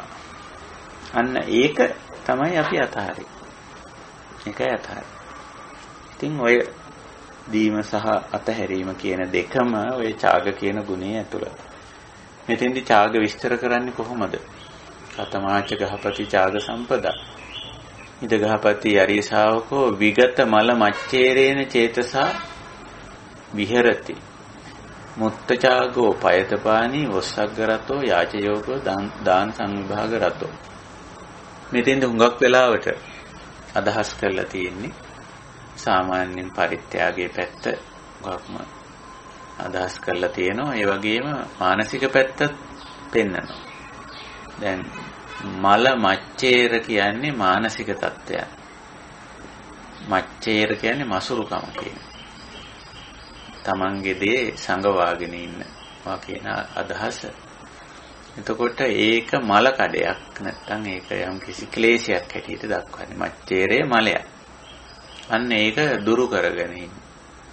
එවැනි චේතසය වෙන සිතකින් අගාරං අධ්‍යාවසති ගිහි ගෙදර ජීවත් වෙනවා. මොකද මේක අගාරං කියන වචනේ විශේෂයෙන් දක්වලා තියෙන්නේ. ඉතින් ගෘහස්ත ජීවිත ගත කරන නැත්තන්ට යම් ප්‍රමාණයකට මේ ධනේ වස්තු ආදී දේවල් පිළිබඳව මසුරු භාවයට හේතු තියෙනවා. මච්චරියට හේතු තියෙනවා. මේ ඒවා සෙසු අයට දීලා කියලා බෑ. තමන්ගේ ජීවිතේ පවත්වාගෙන යන්න අවශ්‍යයි. අපිට බොහෝ වැඩ තියෙනවා, බොහෝ කාර්ය තියෙනවා. අපි ධනෙන් කර කියා ගන්න අපි ඒවත් දීලා බෑ කියන අදහස. ඒක මච්චේර ගතිය, මසුරු ගතිය. ඉතින් බුදුරජාණන් වහන්සේ අපිට කියන්නේ මේ මිනිස්සෙක් හැටියට දැන් කීර්තිමත්ව අර දුර්ලභ කාරණා ඉහත කතා කරානේ එකක්නේ යසෝ මේ ආගච්ඡතු සහ ඥාතිහි සහ උපජ්ජායහි කියලා. ඥාති මිත්‍රාදී ගුරුතුමන් මැද කීර්තිමත්ව ජීවත් වෙනවා කියන එක. ඒ කීර්තිමත් භාවයට හේතුවක් වෙනවා මේ ඡාග ගුණය. ඡාග ගුණය. ඉතින් පුළුවන් විදිහට සෙසු අයට යමක් දීම පරිත්‍යාග කිරීම. ඉතින් මේකේ තව වචන ටිකක් යදලා තියෙනවා. මුත්ත ඡාගෝ. මුත්ත ඡාගෝ කියලා කිව්වේ දැන් මේ වෙන් කරලම තියනවා කියලා දෙන්න යමක්. මුත්ත කියන්නේ මුදවාහල කියන අර්ථය. වෙන් කරලා තියෙන, අයින් කරලා තියනවා කියන අර්ථය. මොනවාද? දීමට දේවල් වෙන් කරලා අයින් කරලා තියෙනවා. මුත්ත ඡාගෝ. ඊළඟට පයත පානි. පානි කියන්නේ සාමාන්‍යයෙන් අතට පාලි භාෂාවෙන් සූදානම් කරගත්ත අත් ඇතිව. නැත්තම් ඉන් අදහස් කරන්නේ මේ අත් දෙක ගැන නෙමෙයි. ඇත්තට මෙතන කියන්නේ එහෙම පුරුද්දක් ඇති කරගෙන ඉන්නවා කියන එක. පයත පානි. වස්සග්ග රතෝ. වස්සග්ග කියන එක කෙලින්ම ඉදලා තියෙන්නේ ගැඹුරුම තැන්වල බෝධි අංගවල ඉදලා තියෙන වචනයක් ඒක. අතහැරීමෙහි නියුක්ත කියන අදහස. වස්සග්ග රතෝ. මේ රතෝ කියන්නේ නියුක්තයි කියන එකනේ. එහි යෙදී සිටිනවා කියන අර්ථයනේ. වස්සග්ග රතෝ. යාච යෝගෝ. යෝග කියන්නේ යෝග්‍යයි කියන අදහස. යාච කියන්නේ ඉල්ලීමට සුදුස්සෙක්. කවුරු හරි ඉල්ලනවා නම් ඉල්ලීමට සුදුස්සෙක්. තවත් විදිහකින් ඕක විස්තර වෙනවා. හරියට දිය යුත්ත නොදිය යුත්ත දන්නවා. දිය යුතු දේ නොදිය යුතු දේ දන්නවා. දිය යුතු වේලාව නොදිය යුතු වේලාව දන්නවා. දිය යුතු ආකාරය නොදිය යුතු ආකාරය දන්නවා. දිය යුතු ප්‍රමාණය නොදිය යුතු ප්‍රමාණය දන්නවා. එන්න එහෙම කෙනා තුල මේ යාච යෝගයේ තියෙන ඉල්ලීමට සුදුස්සෙක්යි. ඔහු දන්නවා යමක් දෙන්න. ඒ දැනගෙන දෙන ස්වභාවය.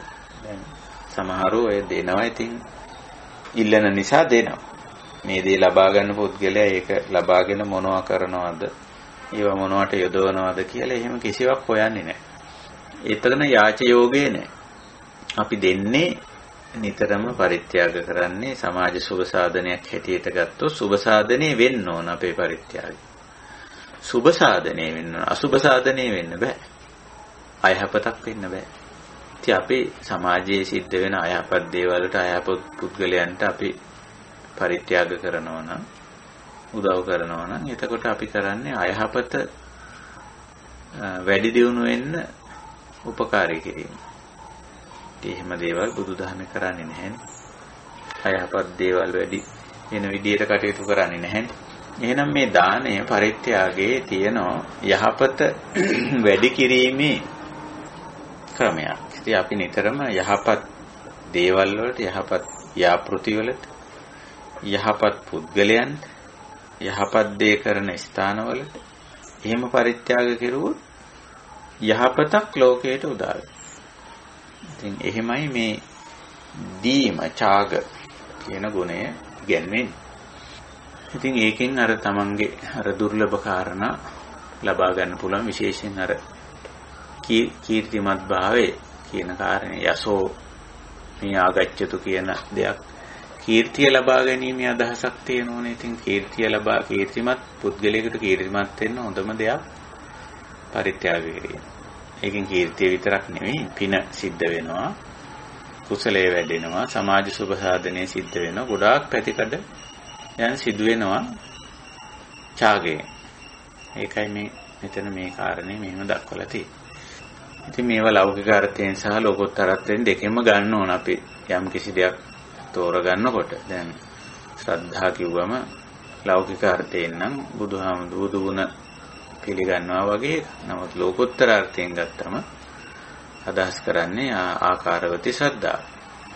සීල කිව්වම සාමාන්‍යයෙන් මේ අභිසමාචාරික සීලයත් සීල හැටියට ගන්නවා. නමුත් සීලේදී අපි නිතරම ගන්න ඕන ආදි බ්‍රහ්මචාරී සීලය. දැන් මෙතෙන්දී බුදුරජාණන් වහන්සේ ආදි බ්‍රහ්මචාරී සීලේ අවමයනේ පෙන්නලා තියෙන්නේ. එතකොට මේවා නිවන් මාගේ කාරණා බව හොඳටම පේනවා. ඡාගය ගැන කියනකොටත් මච්චේර විගත මානසික පිරිසුදු භාවයක් එතන ඇති වෙනවා. අසුරු බව අයින් කරනකොට ඇති වෙනවා. ඊළඟට එතන තවත් කුසලතා රාශියක් ඇති වෙනවා. අන්තිමට වෝසග්ග වගේ වචන වලින් කියවෙන්නේ සම්පූර්ණ මනසින් මේවා පිළිබඳ මනසේ තියෙන බැඳීම් අතහැර දැමීම. මේ විදිහට අපි ලෞකික පැත්තට බරව නෙවෙයි මේවා තේරුම් ගන්න ඕන. අතරම දේශනා කරලා තියෙන්නේ ලෝකුත්තරත්වයේ පැත්තට බරව. ඊට මගක් හැටියට තමයි මේවා මේ සම්පදා හතර කියවේ. ඊළඟට හතරවෙනි සම්පදාව වෙන්නේ පඤ්ඤා සම්පදා. පඤ්ඤා සම්පදාව කොහොමද බුදුරජාණන් වහන්සේ විස්තර කරන්නේ? කතමාච ගහපති පඤ්ඤා සම්පදා.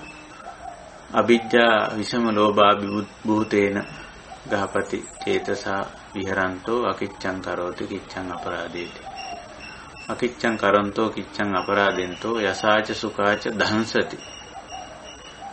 ඊළඟට ව්‍යාපාදාභි භූතේන ගහපති චේතසා විහරන්තෝ අකිච්ඡං කරෝති කිච්ඡං අපරාදේති. අකිච්ඡං කරන්තෝ කිච්ඡං අපරාදෙන්තෝ යසාච සුඛාච දහංසති. මේ විදිහට මෙතන කාරණා පහක් පෙන්නනවා. අවිජ්ජා, ව්‍යාපාද, තීන මිද්ද, උද්ධච්ච කුච්ච විචිකිච්ඡා කියලා. සාමාන්‍ය ව්‍යවහාරයේ මේවා පංච නීවරණ කියලා නීවරණ ධර්ම හැටියට පෙන්නනවා. එතකොට මෙතෙන්දී මෙන්න මේ නීවරණ ධර්ම බවට පත් වෙන ඒ දේවල් අවිජ්ජා විසම ලෝභ, අවිජ්ජා හිතේ තියෙන දැඩි කැමැත්ත, දැඩි ආශාව කියලා අපි කියමු. ඊළඟට විසම ලෝභෝ, මේකට අපිට කියන්න පුළුවන් විසම ලෝභ කියන වචනයට විකෘති ආශාව කියන එක. විකෘති ආශාව මොකද මේ විසම ලෝභ කිව්වම ඒකෙන් සම ලෝභ කියන එකක් ගම්ම්‍ය වෙනවා. සම ලෝභ සහ විසම ලෝභ. එතකොට විසම ලෝභ කියන්නේ විකෘති ආශාව, සම ලෝභ කියන්නේ ප්‍රකෘති ආශාව. එතකොට විකෘති ආශාව ලොකු ප්‍රශ්නයක්, ගැටලුවක්. සම ලෝභයත් ගැටලුවක් තමයි. නමුත් විසම ලෝභෝ කියන එක ලොකු ගැටලුවක්. එතකොට අවිජ්ජා විසම ලෝභ කියන తত্ত্বය මානසික අකුසලයක්. එයින් අභිභූතේන එයින් යුක්ත පුද්ගලයා මොකද කරන්නේ? අකිච්ඡං කරෝති කිච්ඡං අපරාදේති. අකිච්ඡං නොකල යුත්ත කරෝති කරනවා. කිච්ඡං කල යුත්ත අපරාදේති නොකර හරිනවා නැත්නම් වලකිනවා. කෘත්‍යේ නැසනවා. ඔය අපරාධ කියන වචනේ තියෙන ටිකක් නැසීම් අර්ථයක්. ඒතර අපරාදේති යහපත නැසනවා කියන එකයි. කල යුත්තේ නොකර හරිනවා කියන අදහස. අකිච්ඡං කරොන්ති කිච්ඡං අපරාධි. කොහොම කෙනාද මේ අවිජ්ජා විසම ලෝභයෙන් යුක්ත කෙනා. ඊළඟට ව්‍යාපාද ගැටෙන මානසිකත්වය තියෙන කෙනත් එහෙමයි. අකිච්ඡං කරෝති කිච්ඡං අපරාධේති.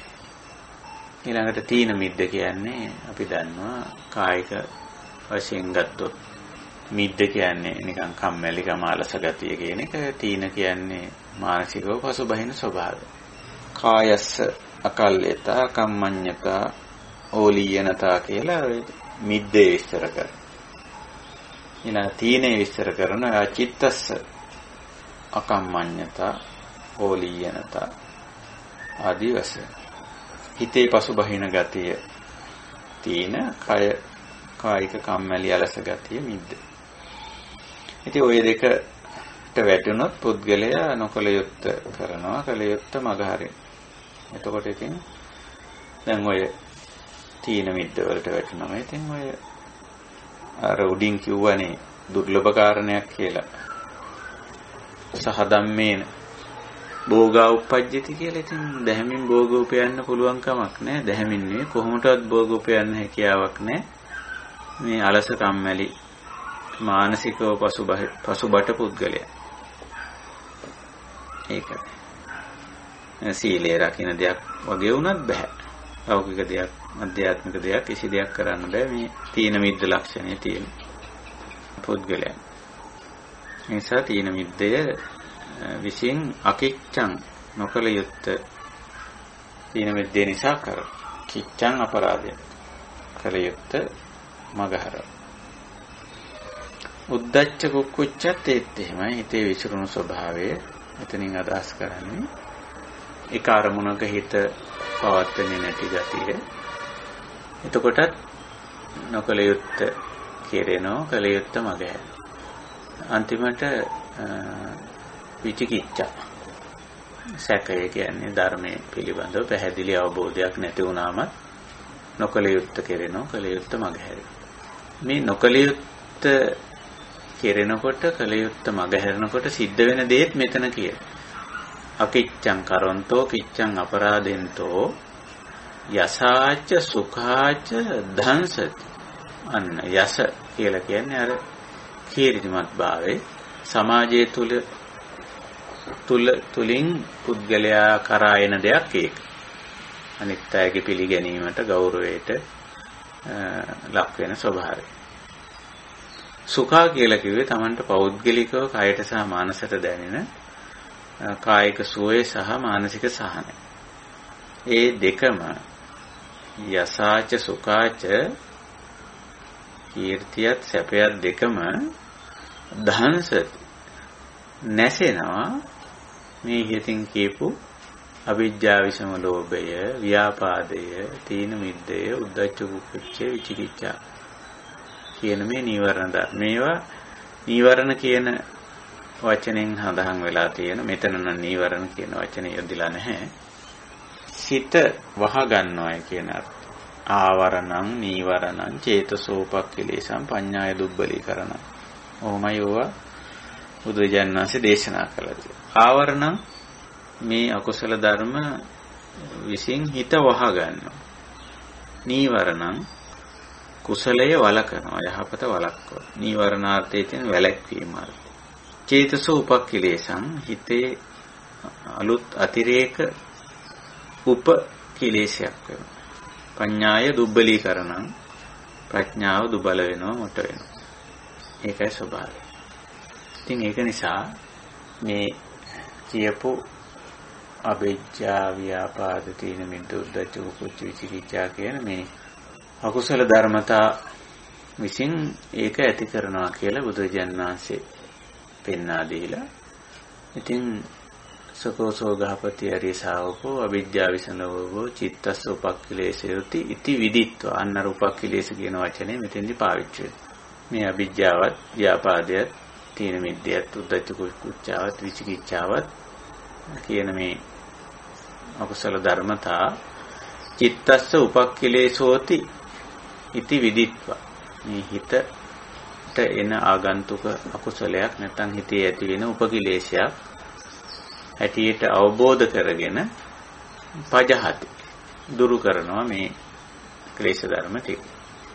ඉතින් අන්න එහෙම යම් කෙනෙක් මේක ප්‍රහීන කරගත්තා නම් පහීනෝ හෝති මේවා මේ විදිහට අවබෝධ කරගෙන ප්‍රහාණය කරා නම් අයං උච්චති ගහපති ආර්ය ශාවකෝ මහා පඤ්ඤෝ පුතුපඤ්ඤෝ ආපාත දසෝ පඤ්ඤා සම්පන්නෝ කියලා විස්තර කරනවා.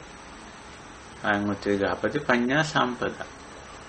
එතකොට දැන් ප්‍රඥාවන්තය කියන කෙනා විග්‍රහ වෙන්නේ මෙතෙන්දී මේ කුසලයේ අකුසලයේ දැනගෙන විශේෂයෙන් දුකට හේතු වෙන දේ අවබෝධ කරගෙන ඒ දුකට හේතු වෙන දේෙන් මිදෙන එක.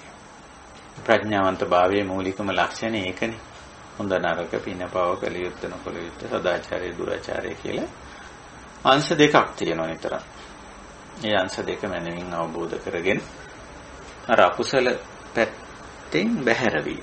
ඒක තමයි ප්‍රඥාවන්තකමේ ලක්ෂණය. ඉතින් මෙතනත් මහා පඤ්ඤෝ පුතුපඤ්ඤෝ කියන වචන භාවිතා කරලා මහා ප්‍රඥාවන්තයා පිරිසිදු ප්‍රඥාව ඇති පුද්ගලයා ආපාත දසෝ ප්‍රඥාවෙන් දකින පුද්ගලයා වෙන්නේ මෙන්න මේ විදිහට තමන් තුල තියෙන මේ අඩුපාඩුකම් කෙලෙස් දැකලා ඒව දුරු කරන පුද්ගලයා. ඒ විදිහට බුදුරජාණන් වහන්සේ මේ සම්පදා හතර විස්තර කරනවා. සද්ධා සම්පදා, සීල සම්පදා, ත්‍යාග සම්පදා, පඤ්ඤා සම්පදා. අපි මේ කතා කරන්නේ නිවන් මඟ ඇත්තටම. නිවන් මඟ. ඉතින් මේකෙන් පෙන්නන යථාර්ථය මොකද්ද? අර කවුරුත් කැමති දේවල් ටිකක් කියවුණා මුලින්. ඒ කැමති දේවල් ලබා ගන්න පුළුවන් මේ විදිහේ මේ සම්පදා හතරක් තමා තුළ ඇති කරගන්න. ඒක තමයි ඇත්ත. ඒක තමයි සත්‍ය. ඉතින් මෙතනින් ඉස්සරහටත් මේ සූත්‍රය ඉදිරියට දේශනා වෙනවා. ඒ දේශනාවේ බුදුරජාණන් වහන්සේ තවත් කාරණයක් ඉදිරිපත් කරනවා. අර සම්පදා හතර කියලා ඉවර වෙලා සකෝසෝ ගහපති ආර්ය ශාවකෝ උට්ටාන විරියාදි ගතේහි භෝගේහි බාහ බල පරිචිතේහි චේදාවක්කිතේහි ධම්මිකේ ධම්මලද්දේහි කියලා අර පළවෙනි කාරණේ අලලා. ඒ කියන්නේ ධම්මිකේහි ධම්මලද්දේහි භෝගේහි සහ ධම්මේන භෝගා උප්පජ්ජන්තු කියන කාරණේ පදනම් කරගෙන ඒ දැහැමිව උපයාගත් ධනයෙන් ඔන්න පත්ත කම්මය පැහැදිලි කරනවා. කල යුතු නිවැරදි ක්‍රියාකාරකම් පෙන්වන ඵලදායී කාර්යයන් පෙන්වන. ඉතින් මේ විදිහට දැහැමින් ධනය උපයාගෙන චත්තාරි පත්ත කම්මානි කත්තා හෝති. සතරාකාරයක ප්‍රත්‍ය කර්ම නැත්නම් යහපත් ක්‍රියා කල යුතුයි. මොනවාද? හතර. ඒකත් පැහැදිලි කරනවා. ඉදගහපති ආර්ය ශාවකෝ උට්ටාන විරියාදි ගතේහි භෝගේහි බාහ බල පරිචිතේ චේදාවක්කිතේ ධම්මිකේ ධම්මලද්දේහි. ඒ කියන්නේ අර ධනය දැහැමිව උපයාගන්නේ ඔන්න ඔහොමයි. යම් කෙනෙක් උපයන ධනෙ දැහැමි වෙන්නේ උට්ටාන විරිය අධිගතේහි. උත්සාහය වීරියෙන් යුතුව බාහා බල පරිචිතේ. බාහු බලය කියන්නේ ඉතින් කාය ශක්තිය කියලායි අපි ගන්න. අත් දෙක විතරක් නෙවෙයි. කාය ශක්තිය යොදලා සේදාවක් කිත්තේ හිසේද කියන්නේ දහඩිය වලට. දහඩිය වගුරුවල කියන්නේ ඉතින් මහන්සි වෙලා කයින් හොඳට මහන්සි වෙලා ධම්මිකේහි ධම්මලද්දේහි භෝගේ. කොහොම දැහැමි මාර්ගවලින් ලබාගත් භෝගයෙන් පළවෙනි පත්ත කම්මේ මොකද්ද කළ යුතු? අත්තානං සුඛේති පීනේති. තමන් හොඳට සැපවත්ව පහසුවෙන් ජීවත් වෙන්න.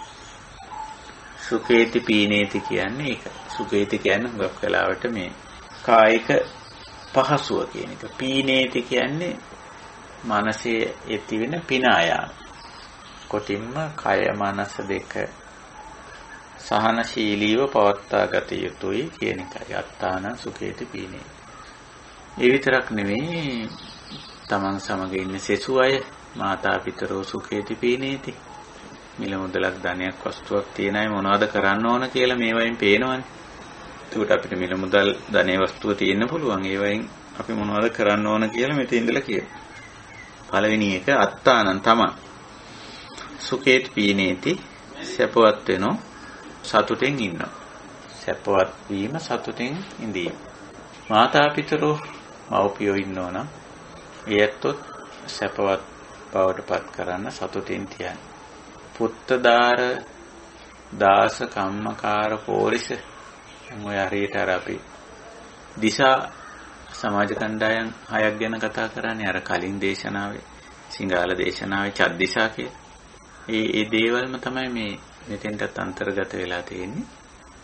පත්ත කම්මේදී යන්න ඒ අයට ඒ අයගේ සැපවත් බව සතුට සුඛ පීන සුඛේති පීනේති සැපවත් කරනවා සතුටු කරනවා. මේ විදිහට.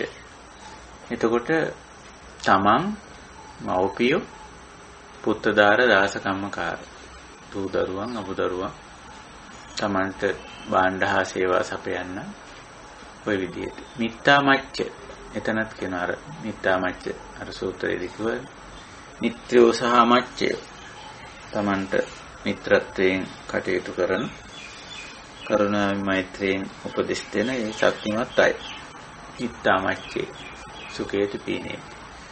ඔය විදිහට තමනොත් තමන්ගෙන් යැපෙන තමන්ගේ ජීවිතයට යම් යම් අදාළ කෘත්‍යයන් කාර්යයන් කරන අන්න ඒ අය සුඛේති පීනේ. එයාගේ පහසුව සතුට වෙනුවෙන් කෙනෙකුට පුළුවන්කම තියෙනවා තමන් උපයා සපයාගත්ත මුදල් වැය කරන්න. එතකොට අන්න ඒක පත්‍ය කර්මයක්. හරි දේ කිරීමක් වෙනවා. නිවැරදි දේ කිරීමක්, උසස් දේ කිරීමක් වෙනවා. පත්තකම්. තේම කියලා ඉදමස්ස පඨමං ඨානගතං හෝති. පත්තගතං ආයතනසෝ පරිබුත්තං කිය. තමන් උපයා සපයාගත්තා වූ ධනය වස්තුව ඨානගතං නිසි තැනට යොමු කෙරුවා වෙනවා. පත්තගතං පත්ත ප්‍රත්‍ය සුදුසු යහපත් නිවැරදි දෙයට දැම්ම වෙනවා. ගියා වෙනවා. ආයතනසෝ පරිබුත්තං. මොකද්ද මේ ආයතනසෝ පරිබුත්තං කියන්නේ? ආයතන කියන වචනේ අදහස විධිමත් කියන තේරුමක් තියෙනවා. දැන් ආයතනයක් කිව්වොත් ඒකෙන් අදහස් වෙන්නේ යම්කිසි විධිමත් භාවයක්. ඒතර ආයතනසෝ පරිබුත්තං කිව්වම මේ විදිහට විධිමත් පරිභෝජනය කරා වෙනවා. ආදි වශයෙන්. එතකොට හරි තැනට යොමු කළා වෙනවා විධිමත් නැත්නම් යහපත් වැරදිව පරිභෝජනය කරා වෙනවා. ඒක තමයි මේ කාරණය.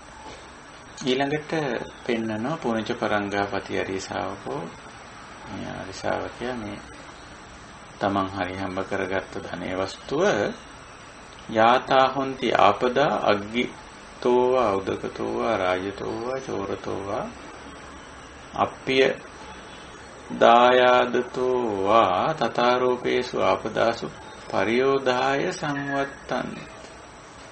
ආපදායන අපේ ජීවිතේ ආපදා කියන වචනේ ඉතින් කාටත් පැහැදිලි. ඒ ආපදාවකදී පිහිට වෙන්න අවශ්‍ය කරන කොටසකුත් තියෙනවා. ඒකත් තානගතම් පත්තගතම් ආයතනසෝ පරිබුත්තං. නිසි තැන තිබ්බ වෙනවා. මොකටද? ආපදාවකදී ගන්න තිබ්බනම් ඒක නිසි තැන තිබ්බ වෙනවා. තානගතම්. ආපදාවකදී ඒක පරිභෝජනය කරනකොට ඒක ආයතනසෝ පරිබුත්තං. නිසි වෙලාවේ පරිභෝජනය කරා වෙනවා. ධනෙ කියන එක එහෙම දෙයක්. එතකොට ආපදා සිද්ධ වෙන අවස්ථාවක ඒවයින් බේරෙන්න අවශ්‍ය කටයුතු කරලා තියෙනවා. අර ධනෙ. අන්න එතකොට ඒව පත්තකම්ම ගණයට වැටෙනවා.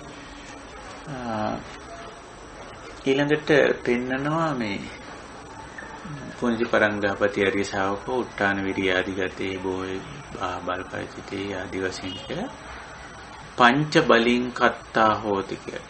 බලි පහක් කරන්න කියලා කියනවා. බලි කියන්නේ යුතුයකම් වලට පාලි භාෂාවේ.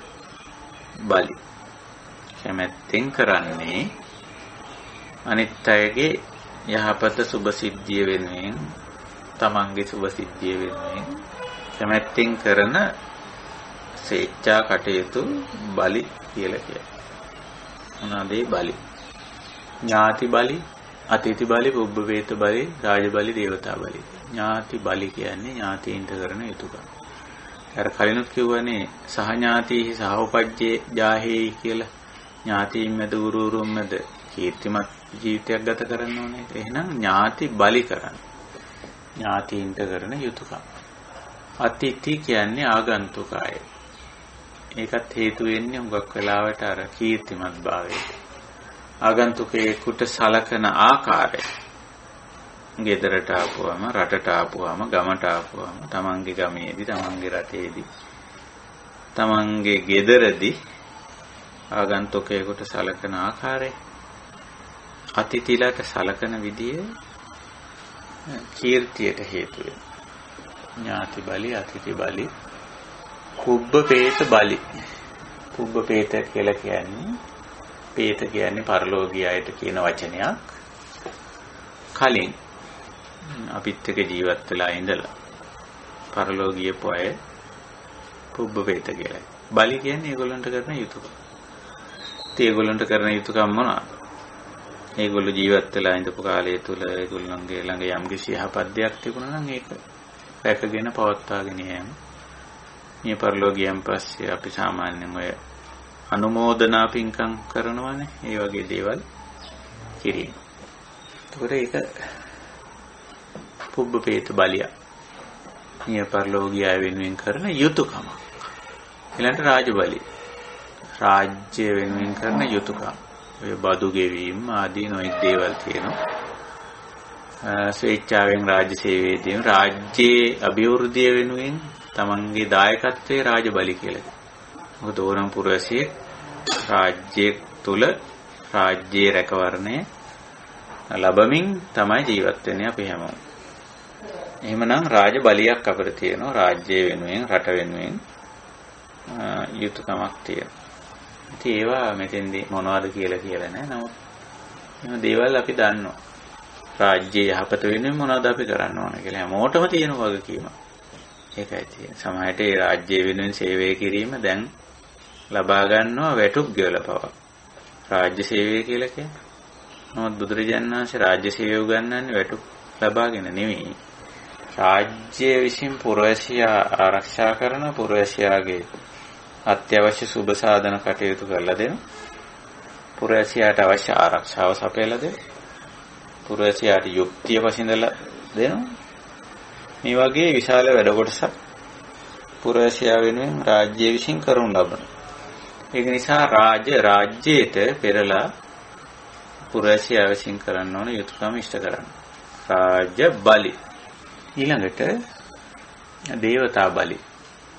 දේවතා කිව්වම ඉතින් දේව කිව්වම අදහස් වෙනවා මූලික වශයෙන් සම්මුති දේව, ජාත දේව සහ නැත්නම් සම්මුති දේව, උප්පත්ති දේව සහ විසුද්ධි දේව කියලා. සම්මුති දේව කියලා කියන්නේ දෙවියෝ කියලා අපි සම්මත කරගත්ත මිනිසයන්ට. හොඳ යහපත් ගතිගුණ තියෙන ලෝකයට සේවය කරන අපිට පිහිට වෙන අයට අපි කියනවා මේ මිනිස්සයා දෙවියෙක් වගේ කියලා. එහෙම කියනවා. එතකොට එතන මේ මිනිස්සෙක් ගැන මේ කියන්නේ දෙවියෙක් වගේ කියන දෙවියෙක් කියලා සම්මත කරගන්න. මෙයා නම් දෙවියෙක්. ඇයි මෙයා මේ මිනිස්යන්ට වඩා ඉහළ ගතිගුණ තියෙන. ඒ අර්ථය. ඊළඟට තවත් කොටසක් කියනවා ජාත දේව, උප්පත්ති දේව කියලා. උපතින්ම දෙවිවරු කියලා කොටාසයක් දේව යෝනිය උපදින අය. ඊළඟට විසුද්ධි දේව කියන්නේ කෙලෙස් දුරු කරපු ඇත්තන්ට. රහතන් වහන්සේලාට. ඉතින් ඔය තුන්ගොල්ලම බැලුවත් ඔය තුන්ගොල්ලන්ට දේවතා බලි. ඒ අය වෙනුවෙන් කරන්න ඕන යුතුයකම් කොටසක් තියෙනවා. ඒ ටික තමයි එකෙන් අදහස් වන්නේ. මොන විදිහට පංච බලියක් බුදුරජාණන් වහන්සේ ඉදිරිපත් කරනවා මේ දේශනාවට. ඉතින් එහෙම කළොත් තමන් උපයා සපයා ගත්තා වූ දේ පත්තගතං තානගතං ආයතනසෝ පරිබුත්තං වෙනවා. ඒකයි ස්වභාවය.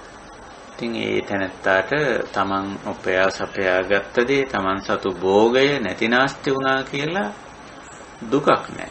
මොකද ඒවා හරියට නිසි දෙයට යොදලා තියෙනවා. නිසි දෙයට යෙදවීමයි පත්ත කම්ම කියලා කියනවා. පත්ත කම්ම. එතන තියෙනවා පරිබුත්තං කියන වචන. ආයතනසෝ පරිබුත්තං. විධිමත් විදියට නිවැරදි ආකාරයෙන් පරිභෝජනය පරිහරණය කිරීම කළා වෙනවා. ඉතින් ওই ටික තමයි මේ සුදත්තට අනාථපිණ්ඩිකට බුදුරජාණන් වහන්සේ දේශනා කළේ. එතකොට අපි මේ දේශනාව මේ සාකච්ඡාවට අපේ යථාභූත ඥාන දර්ශන කියන මාතෘකාවට අපි සම්බන්ධ කරගත්තේ ඇයි? මේ අපේ ජීවිතයේ ඇත්ත තත්ත්වයන්, පවතින තත්ත්වයන්, කළ යුතු දේවල්.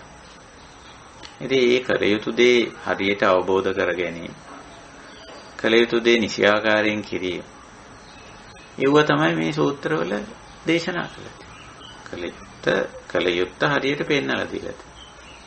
ඒව කරන විදිය පව පෙන්නලා දීලා තියෙනවා. ඉතින් එතකොට මේක ඇතිතතු දැකීමක්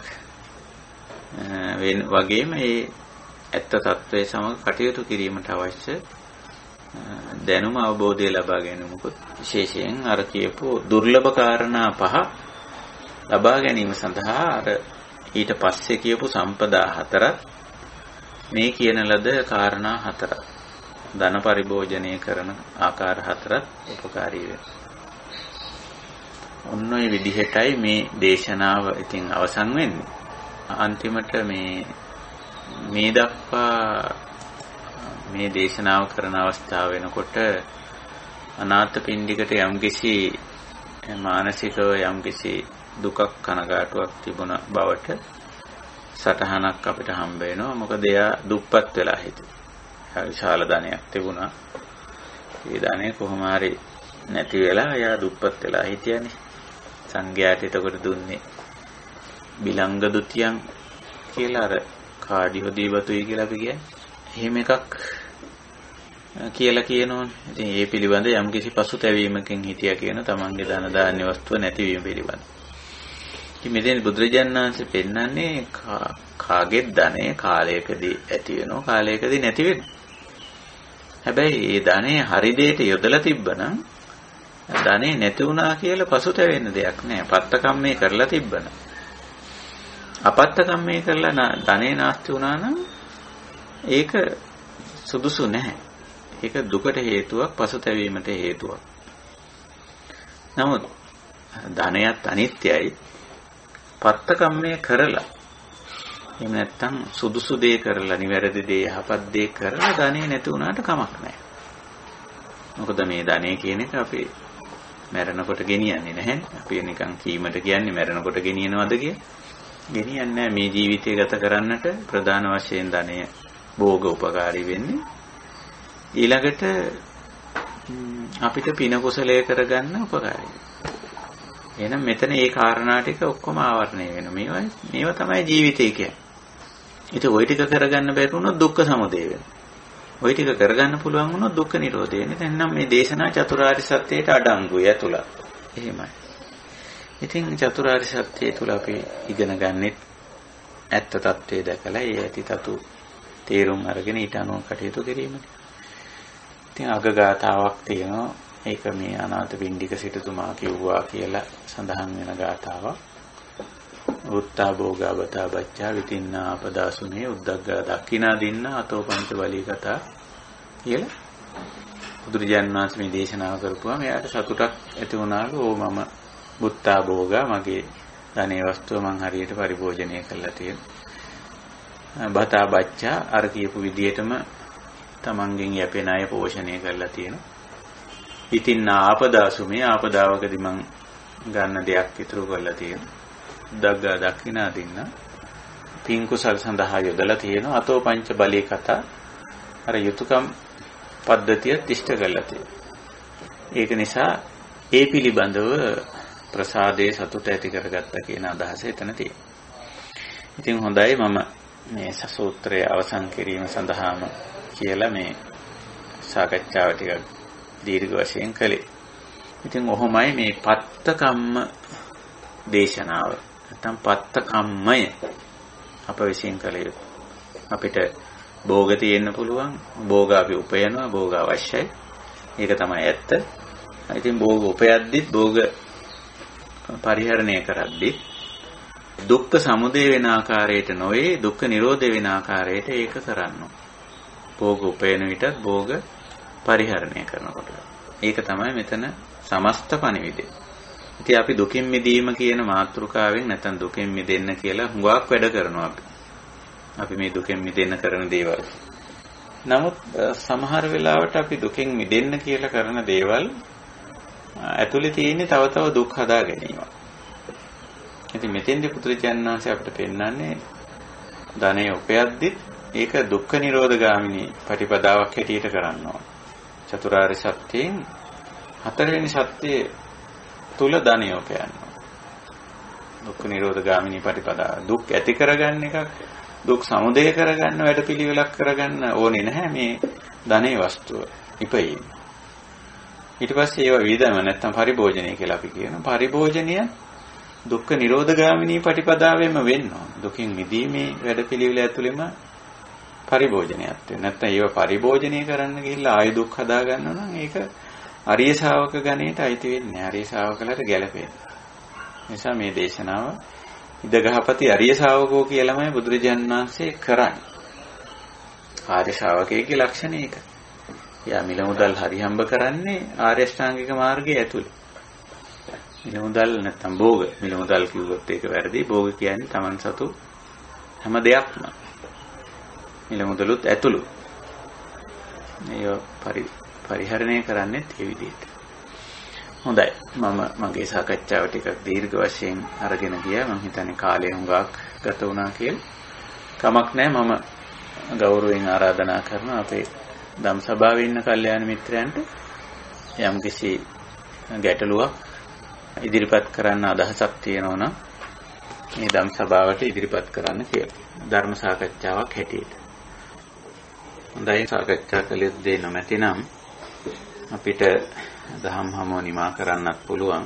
ඊට කලින් අපිට පොඩි අනුමෝදනාවක් කරන්න තිබෙනවා. අපේ මේ ධම් සභාවේ අපිත් සමග කටයුතු කරන විශේෂයෙන් අපේ මේ ධර්ම ප්‍රචාරක කටයුත්තට විශේෂ දායකත්වයක් ලබා දෙමින් කටයුතු කරන අපේ කල්යාණ මිත්‍රයෙක් කුසුම් කාර්යවසම් මහත්මිය එතුමියගේ මවතුමිය මිය ගිහිල්ලා බව අපිට සඳහන් කරලා තිබෙනවා, මතක් කරලා තිබෙනවා. ඉතින් අපි මේ වෙලාව එතුමියගේ මවතුමිය සිහිපත් කරලා පින් අනුමෝදන් කරන්න එතුමිය බලාපොරොත්තු වෙනවා. මේ ලංකාවේ කළුතර මීගහතැන්න ප්‍රදේශයේ පදිංචි සොපිනෝනා ජයසිංහ මවතුමිය මියගිය බව සඳහන් කරලා තිබෙනවා. ඉතින් අපි මේ කරන යහපත් කටයුත්තට මේ කුසුම් කාර්යවසම්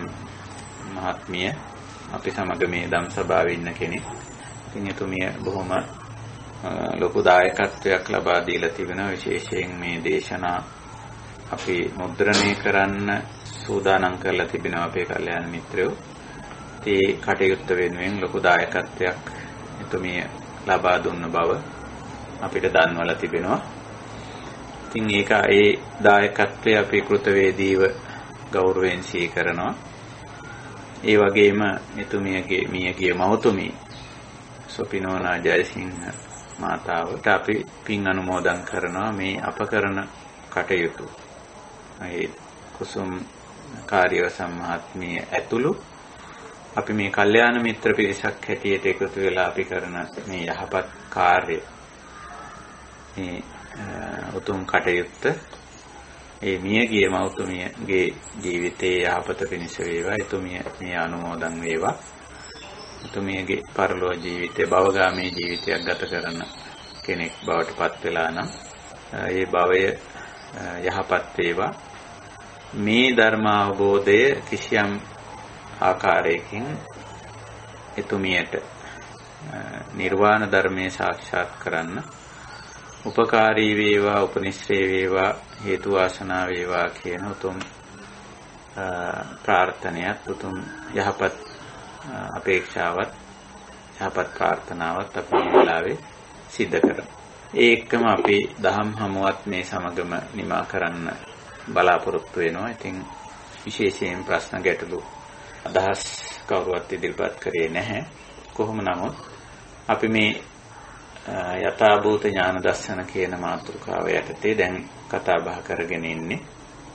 හුඟක්ම සාමාන්‍ය ජීවිතයේ අපි කරන කියන දේවල් දහම් මැසින් බලන්නයි දහම් මැසින් ඒව කරන්න.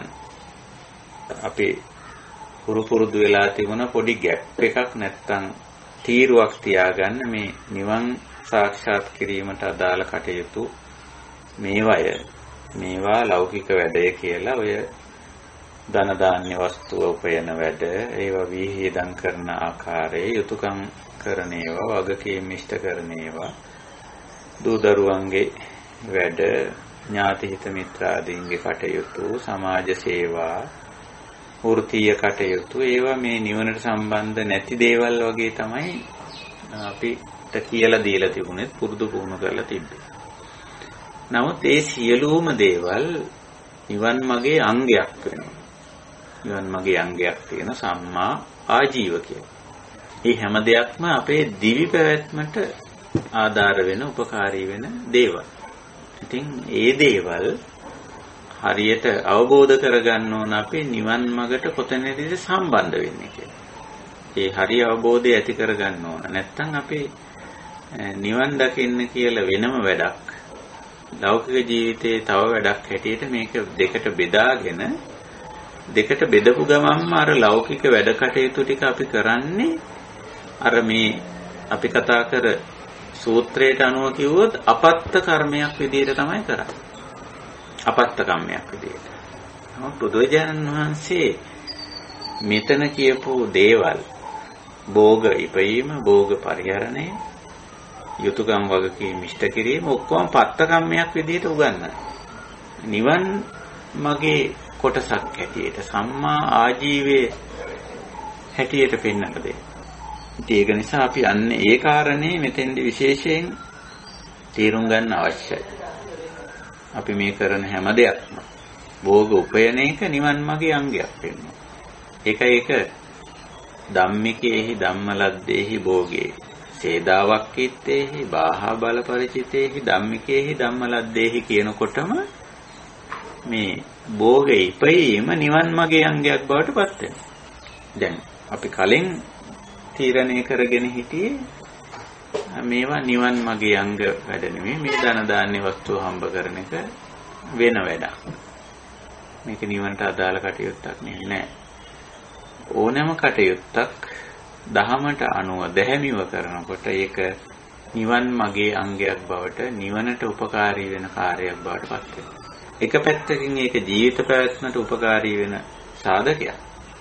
භෝග ඉපීම, භෝග පරිභෝජනේ ඒ මගින් යුතුයකම් වගකීම් ආදී දේවල් ඉෂ්ට සිද්ධ කිරීම බැලුවමට මේ ලෝකේ මේ ජීවිතේ පැවැත්මට උපකාරී වෙන දෙයක් හැටියට තියෙන්නේ. නමුත් ඒකම නිවන් සාක්ෂාත් කිරීමට අවශ්‍ය කුසලතා වර්ධනය කර ගැනීමේ ක්‍රියාවක් බවටත් පත් වෙනවා.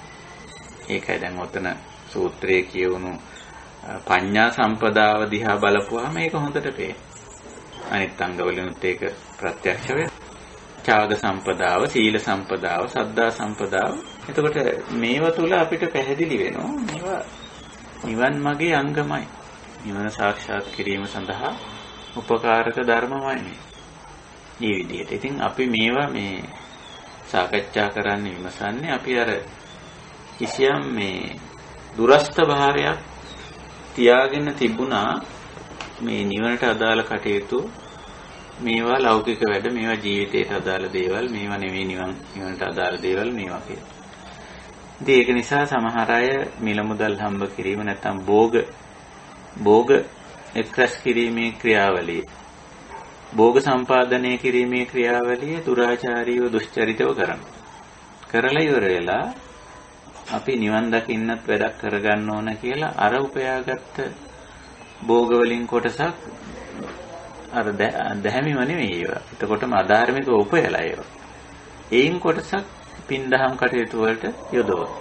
ඉතින් එතකොට ඇත්ත වශයෙන්ම මේක නිවනට උපකාරී වෙන්නේ නැහැ. මොකද භෝග උපයලා තියෙනවා කල් තියාම අධාර්මික විදියට. එතකොටම නිවනේ බැහැරවීමට අවශ්‍ය කටයුතු යෙදිලා ඉවරයි. පස්සේ ඒකෙන් මේක කරා කියලා අර මුල් වැරද්ද වහන්න බෑ. මුල් වැරද්ද වහන්න බෑ. ඒක නිසා බුදුරජාණන් වහන්සේ අපට උගන්වලා තියෙන්නේ අපේ ජීවිතේට අපි එකතු කරගන්නා වූ කොයි දේ මේක ගිහි පැවිදි ભેදයක් නැහැ. අපි කාටත් අපේ ජීවිත පැවැත්ම සඳහා අපි යමක් එකතු කරගන්නවද, රැස් කරගන්නවද, උපයාස අපයා ගන්නවද, ද්‍රව්‍ය භාණ්ඩ වස්තු වශයෙන් හරි, දැනුගත්කම් වශයෙන් හරි, සමාජ සම්බන්ධතා, පුද්ගල සම්බන්ධතා වශයෙන් හරි, බලය තනතුරු වශයෙන් හරි මේ ඔක්කොම තමයි භෝග කියන්නේ. දහමට අනුව. ඉතින් ඒ උපයන්න ඕන. උපයද්දි හැබැයි මේක නිවන් මාගේ අංගයක් විදිහට ඒක කරන්න. ඉතින් එහෙම කරපුවාම අනිත් පැත්තට ඒ භෝග පරිභෝජනය කරද්දී නිවනේ අංගයක් හැටියට ඒක කරනකොට ආයේ නිවනට අදාළව වෙනම කුසල් කරනවා වෙනම පින් කරනවා කියලා එකක් අදාළ වෙන්නේ නැහැ. අවශ්‍ය වෙන්නේ නැහැ. අන්න ඒ සත්‍ය ඒ දේ මතු කරන්න තමයි අපි මෙවැනි දේශනා විශේෂයෙන් ඉදිරිපත් කරගත්තේ මතු කරගත්තේ. හොඳයි අපි එහෙනම් අතට අපේ දහම් හමුව නිමා කරමු. අපි දහම් හමුවට සාමාන්‍යයෙන් දවසක් මුණ ගැහෙනවා. ඉතින් 26 වෙනිදා සිකුරාදා දවසේ තමයි අපි ඊළඟට දහම් හමුව නැවත පවත්වන්න බලාපොරොත්තු වෙන්නේ. අපි යනුව එදාටත් මුණ ගැහිලා අපේ දහම් හමුවට අදාළ කාරණා ටිකක් විමසීමට ලක් කරන්න බලාපොරොත්තු වෙනවා. හොඳයි එහෙමනම් අද දහම් හමුව අපි නිමා කරනවා. මේ දහම් හමුවට සහසම්බන්ධ වුණු අපේ කල්යාණ මිත්‍ර හැම දෙනාටම ඒ වගේම විශේෂයෙන් අපි මතක් කරා මේ කල්යාණ මිත්‍ර අපේ මේ හමුවේ ඉන්න කෙනෙක්ගේ මේ මෞතුමිය පිළිබඳව මේ පරිලෝකයේ ඉතින් එතුමියත් අපි ගෞරවයෙන් මතක් කරමු. එතුමිය විතරක් නෙමෙයි අපි සියලු දෙනාගේම ඥාතිවරු මේ පරිලෝකයේ ඇත්තෝ ඉන්නවා. ඉතින් ඒ ඇත්තොත් අපිට මතක් කරන්න පුළුවන්. අපි මේ හොඳ වැඩ යහපත් වැඩ කරනකොට ඒවට අපේ මව්දෙමව්පියෝ මඟ පෙන්නලා තියෙනවා. වැඩිහිටියෝ ගුරුවරු අපිට මඟ පෙන්නලා තියෙනවා. ඉතින් අපි මේ දැහැමි ජීවිත, යහපත් ජීවිත, උසස් ජීවිත ගත කරන්නේ මේ මව්පියන්ගේ, ගුරුවරුන්ගේ, කල්යාණ මිත්‍රයන්ගේ උදව් උපකාර සහයෝගයන් නිසා. ඉතින් ඒ නිසායි අපි ඔය හුඟක් වෙලාවට ඥාතීන්ට පින් අනුමෝදන් කරා. ඉතින් ඒ හැමදෙනාම අපි හැමෝගෙම ජීවිතවල මව්පියෝ, ගුරුවරු, වැඩිහිටියෝ, කල්යාණ මිත්‍රයෝ ගෞරවයෙන් සිහි කරමු. අපිට මේ ධර්ම මාර්ගයේ ඉදිරියට යන්නේ ඇත්ත උදව් කරලා තියෙන, උපකාර කරලා තියෙන, මඟ පෙන්වලා තියෙන. ඉතින් හැමෝමත් අපි මේ කරන යහපත් ක්‍රියාවේ පින කුසලයේ අනුමෝදන් වේවා. ඒ අය ඇතුළු අපි හැමදෙනාටම මේ ජීවිතයේදීම නිර්වාණ ධර්මයේ සාක්ෂාත් කරන්න මේ ධර්ම අවබෝධයත් උපකාරී වේවා, උපනිශ්‍රේ වේවා, හේතු වාසනා වේවා කියන උතුම් අධිෂ්ඨානයෙන් අපි අදත් සදහම් හමුව නිමා කරනවා. හැමදෙනාටම තෙරුවන් සරණයි.